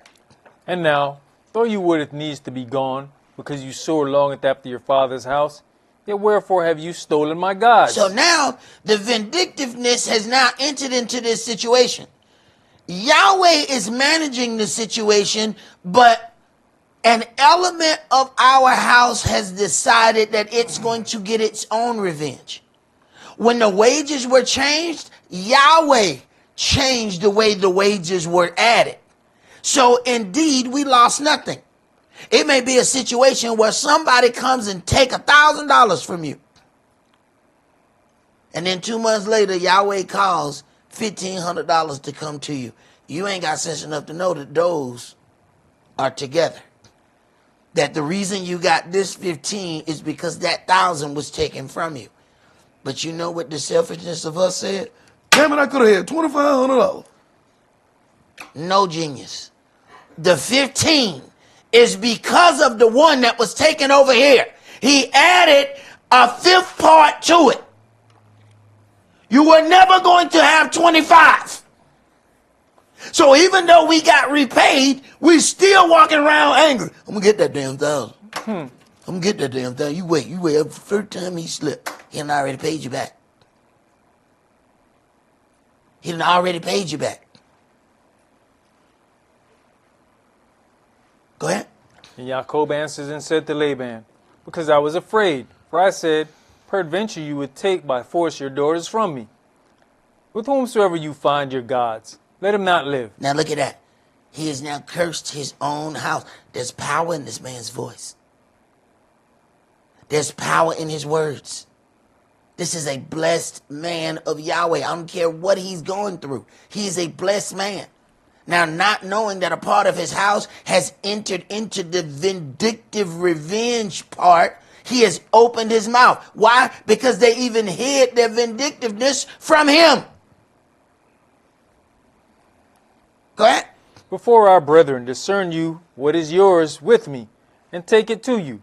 For Jacob knew not that Rachel had stolen them. Right. She didn't share that with him. She didn't share that with him. So this secret that she's keeping from her husband has gotten her cursed from her husband. See, we don't understand what being one is. See, if they are truly spiritually one, when she took it, if she had still taken it, she would have told her husband. And he would have said, go put it back. Go put it back. Or, if he had known, he would have said, I found out later that somebody had taken your gods, and here are your gods. But instead, he feels justified in saying what he is saying.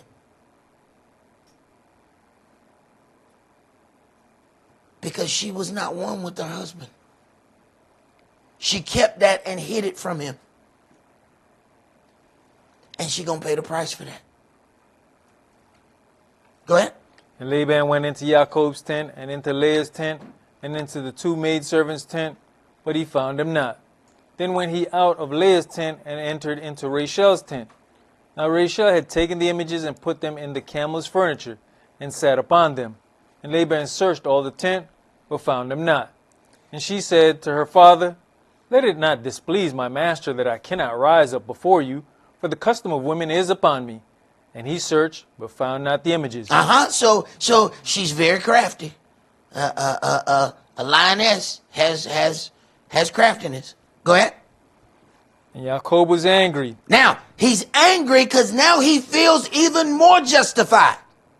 He feels wrongly accused of this man. Consider now, the man has already changed his wages 10 times. So he believes the man to be a liar. He believes at this point the man has falsely accused his family of taking the images. But his family actually took the images.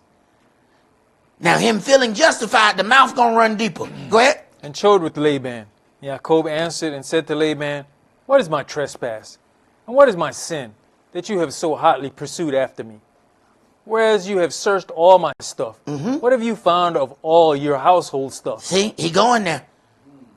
See, the way your mouth run when you think you right, that diarrhea flows from the mouth freely when you think you right. Keep going. Set it here before my brethren and your brethren, that they may judge between us both. You can't get no deeper than judge between me and you. Oh, he's calling out judgment because he believes he is right. But the woman of his bosom has hid this secret from him. Go ahead. This 20 years have I been with you. Your ewes and your she-goats have not cast their young, and the rams of your flock have I not eaten.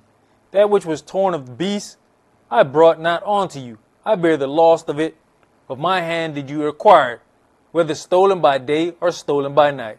Thus I was. In the day the drought consumed me, and the frost by night, and my sleep departed from mine eyes. Thus have I been 20 years in your house. I served you 14 years for your 2 daughters, and 6 years for your cattle, and you have changed my wages 10 times. Except the Elohim of my father, the Elohim of Abraham, and the fear of Esaac had been with me, surely you had sent me away now empty. Elohim has seen my affliction and the labor of my hands, and rebuked you yesternight. That is all true. But he's saying it with his chest. Because he believes he is right about the images. And he's not right. He is not right. Go ahead. And Laban answered and said unto Jacob, These daughters are my daughters, and these children are my children, and these cattle are my cattle, and all that you see is mine. And what can I do this day unto these my daughters, or unto their children which they have borne? Now therefore come you, let us make a covenant, I and you, and let it be for a witness between me and you. Let it be for a witness between me and you. When we start examining each one of these situations, we're going to find the trouble comes before the redemption. And we have to make sure that this opportunity that is going to arise, that we not take that and end up cursing a part of our family. Let's go to Exodus chapter 1.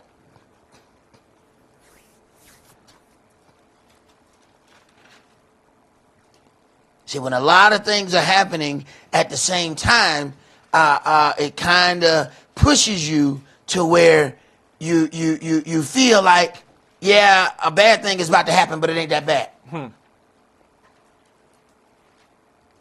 I've known people who were had part of their wages taken from them on the job, so they decided they were going to walk off with a piece of equipment from the job. Yeah, I had to go pick those people up from downtown. Yeah. Exodus chapter 1, and started at verse 1. Now these are the names of the children of Israel which came into Egypt. Every man in his household came with Jacob. Reuben, Simeon, Levi, and Yehuda. Issachar, Zebulun, and Benjamin.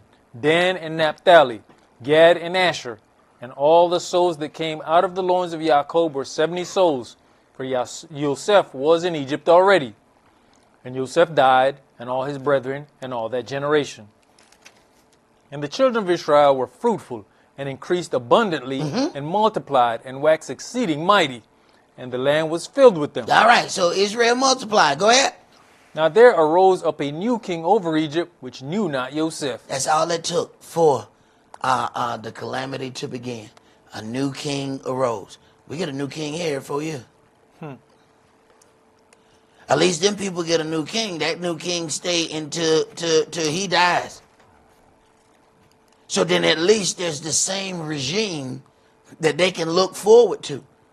The regime here changes every 4 years. So whatever you got accustomed to in the last 4 years, that's going to change in the next. All that happened for the thought process against Israel to change was a new king. Consider. Go ahead. And he said unto his people, Behold, the people of the children of Israel are more and mightier than we. This is what we're hearing all the time. These people have accumulated all of these things. Go ahead. Come on, let us deal wisely with them, lest they multiply, and it come to pass that, when there falls out any war, they join also unto our enemies and fight against us, and so get them up out of the land.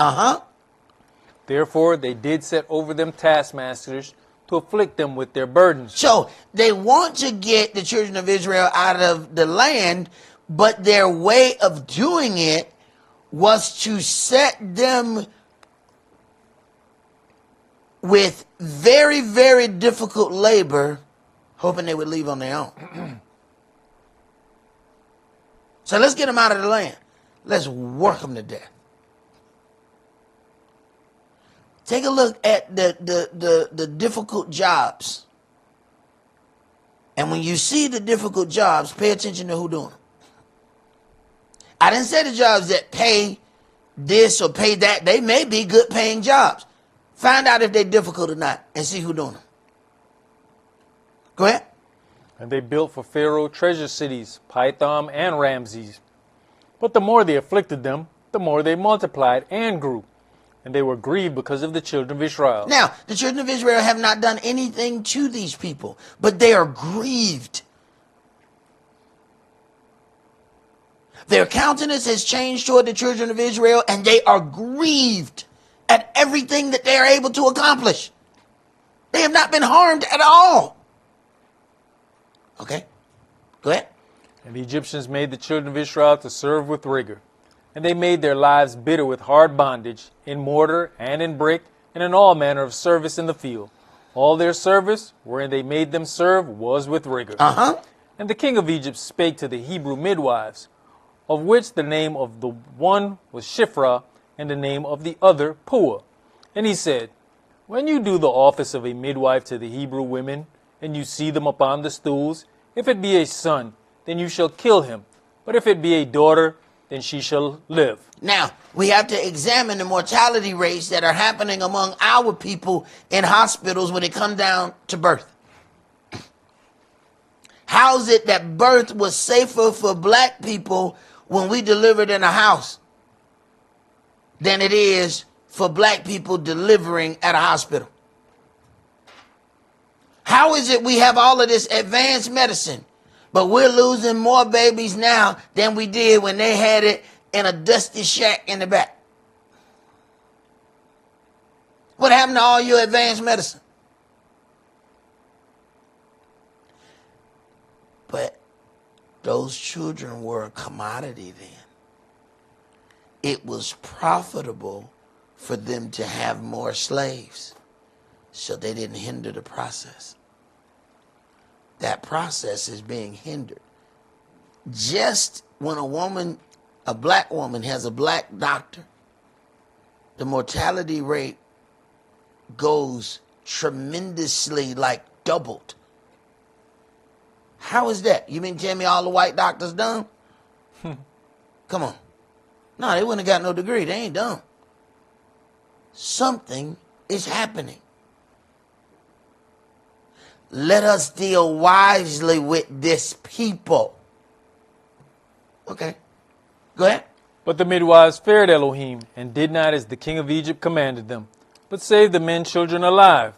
And the king of Egypt called for the midwives, and said unto them, Why have you done this thing, and have saved the men children alive? And the midwives said unto Pharaoh, Because the Hebrew women are not as the Egyptian women, for they are lively, and are delivered the midwives come in unto them. Therefore Elohim dealt well with the midwives, and the people multiplied and waxed very mighty. Now, when we consider that there is a alteration dealing right at the birth, we have to consider some of the things that were going on. Since I've been forced to watch these Hitler stories, Hitler had a theory of breeding to build the perfect person. They were not allowed to just this woman and this man get together. No. For him to provide the perfect Aryan race, he had an equation that must be followed. The people had to be examined before they could get with one another. If we go to the next graphic about Aryan blood, Hitler said they have to prove their Aryan blood back to 1750 before they were allowed to procreate.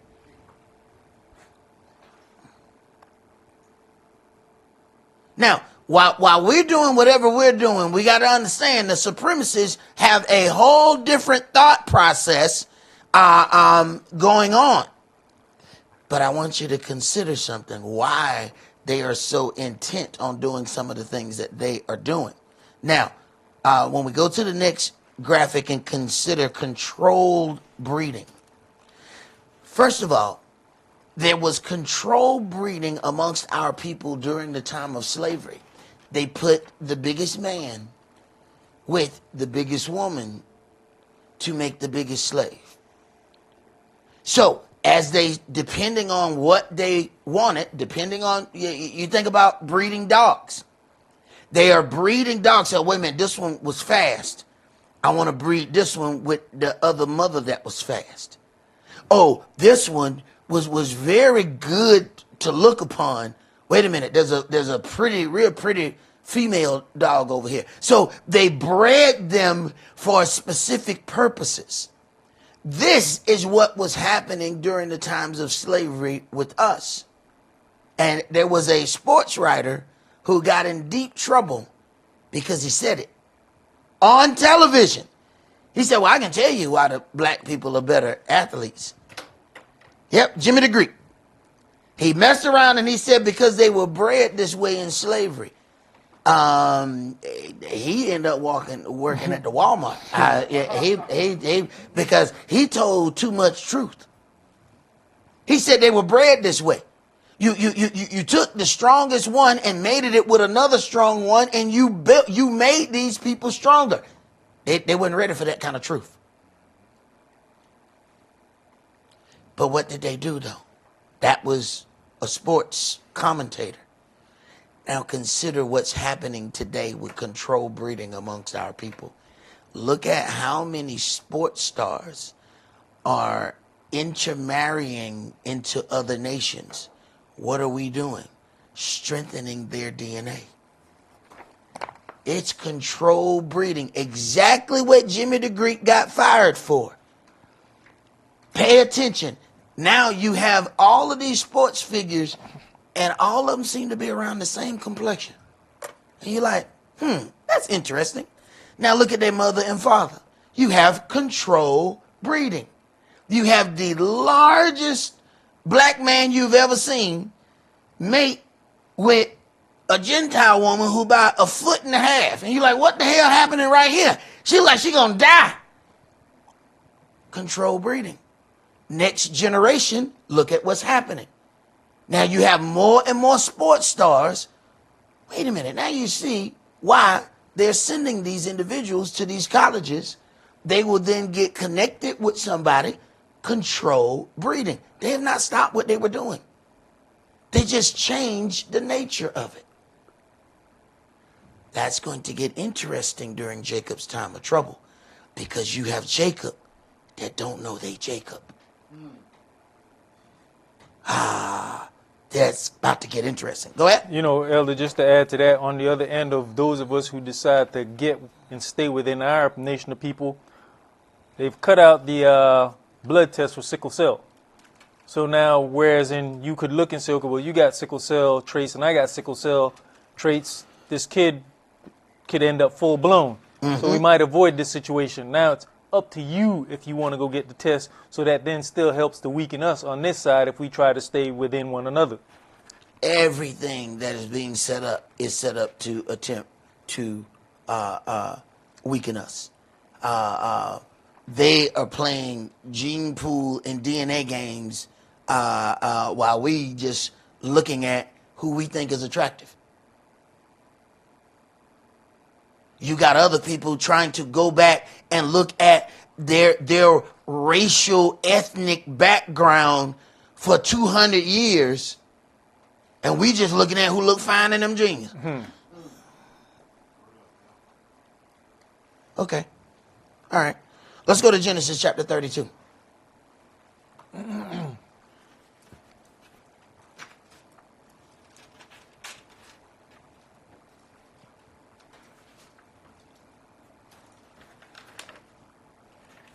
Genesis chapter 32 and verse 1.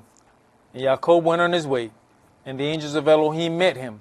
And when Jacob saw them, he said, "This is Elohim's host." And he called the name of that place Mahanaim.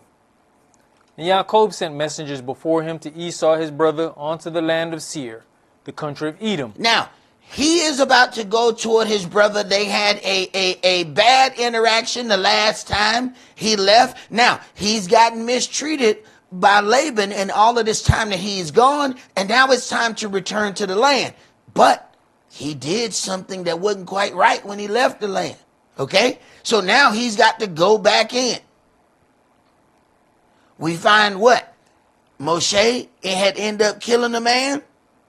Yahweh sent him right back into the place where he killed a man. Yaakov has done this man wrong and getting his blessing, even though the blessing was always supposed to be his. He know that this man is angry. But Yahweh said, go back to your father's house. All the things that Yahweh sends you to do is not going to be comfortable for you. And they're not going to always make sense to you. Go ahead. And Jacob sent messengers before him to Esau his brother onto the land of Seir, the country of Edom. And he commanded them, saying, "Thus shall you speak unto my master Esau. Your servant Jacob says thus, I have sojourned with Laban and stayed there until now. And I have oxen and asses, flocks, and men servants and women servants. And I have sent to tell my master that I may find grace in your sight." And the messengers returned to Jacob, saying, "We came to your brother Esau, and also he comes to meet you, and 400 men with him." Oh, now this ain't good now. You done had an altercation with somebody, and they coming to meet you, and they got 400 men. He got 400 what? Yeah, you know that dude you did wrong 20 years ago? He got 400 people with him. Go ahead. And Jacob was greatly afraid and distressed, and he divided the people that was with him, and the flocks and herds and the camels into two bands. Now understand now, the very first, and Jacob went on his way, and the angels of Elohim met him. See, Yahweh's still in the mix. Go ahead. And said, "If Esau come to the one company and smite it, then the other company which is left shall escape." So he's got to divide his house so that they are not all destroyed in one whop. He has that much fear. Go ahead. And Jacob said, "O Elohim, my father, O Elohim of my father Abraham and of my father Esau, Yahweh which said unto me, return unto your country and to your kindred, and I'll deal well with you. I'm not worthy of the least of all the mercies and of all the truth which you have showed unto your servant. For with my staff I passed over this Jordan, and now I'm become two bands. Right. I've become two bands. Now, understand, when he started talking about the children of Israel returning, he said Judah and the house of Israel. It's two bands returning. Sometimes there's some things going on that you don't understand. They refer to some other things that's going to be going on. They're going back as two separate nations. Go ahead. Deliver me, I pray you, from the hand of my brother, from the hand of Esau, for I fear him, lest he will come and smite me and the mother with the children. And you said, I will surely do you good, and make your seed as the sand of the sea, which cannot be numbered for multitude. And he lodged there that same night, and took of that which came to his hand a present for Esau his brother, 200 she-goats, and 20 he-goats, 200 ewes, and 20 rams, 30 milch camels with their colts, 40 kine, and 10 bulls, 20 she-asses, and 10 foals. And he delivered them into the hand of his servants, every drove by themselves, and said unto his servants, Pass over before me, and put a space between drove and drove. And he commanded the foremost, saying, All right, now I don't know how y'all reading this. I don't know how you receiving this, but what you are seeing is a love offering on swole, right? See, learn this when you go home. Now, when you're gonna deliver something at your house, you know what I'm saying? You know, bam, he gave one present, and then there's a space, right, for them to think that's it. Bam, here come another one. You know what I'm saying? I'm trying to tell you, you're going to have a good night. You deliver this at the house. I'm trying to show you something. Now spread them things. Now you had 4 things that you were going to bring home. I spread it out. Put one of them, put a little space in it. Bam! Put another one in there. Put a little space in it. Bam! Put another one in there. Put a little space in it. Bam! You ain't going to have no problem. You ain't going to have no problem. They're going to take care of your business right there. Learn that the display. See, it matters. See, there's like a meal, right? But then there's that meal when they bring it and they got the parsley on it. Damn it, you're not going to eat the parsley, but damn it, look good on the plate. Sometimes you got to arrange the plate right. All right? It ain't going to make the meal better, but damn it make the meal in the mind better. All right? Display right here. Keep reading. And he commanded the foremost, saying, When Esau my brother meets you and asks you, saying, Whose are you, and whither goeth you, and whose are these before you?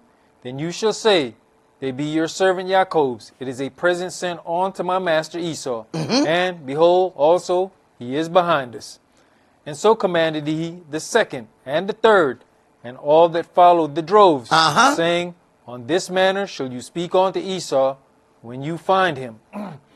And say you moreover, Behold, your servant Jacob is behind us. For he said, I will appease him with the present that goes before me. So the present went before him. He's making sure that the present arrives before him. A present, a space, a present, a space, a present, a space. Go ahead. And afterward I will see his face. Peradventure he will accept of me. See, sometimes you got to know when you going back home, you done did something wrong. See, sometimes we just go home. Yeah, I know I did wrong. Damn. Now why we got to keep talking about it? You ain't go home right. You ain't go home right. You know you did wrong. Something should have been to the house before you. And then a space. And then something else. Depending on how wrong you did. All right? That ain't none of my business. That ain't none of my business. You need to figure out how wrong was that wrong. All right? All right. Okay. Go ahead. So went the present over before him, and himself lodged that night in the company. And he rose up that night, and took his 2 wives, and his 2 women servants, and his 11 sons, and passed over the ford Jabbok. And he took them, and sent them over the brook, and sent over that he had.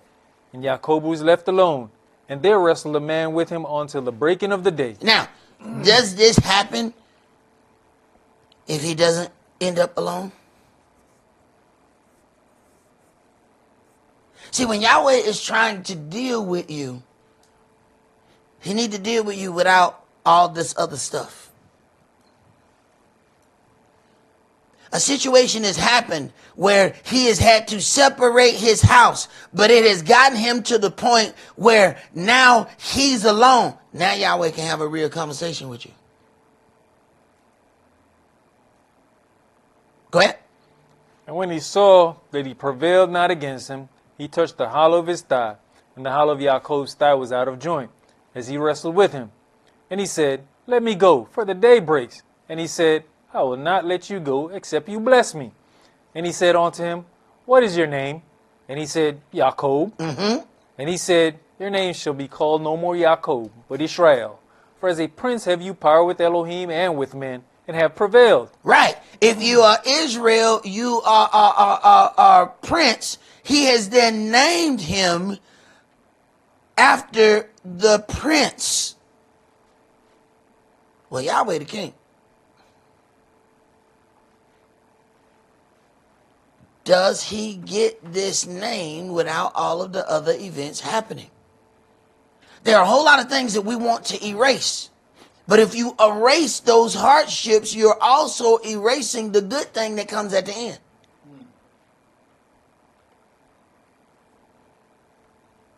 Go ahead.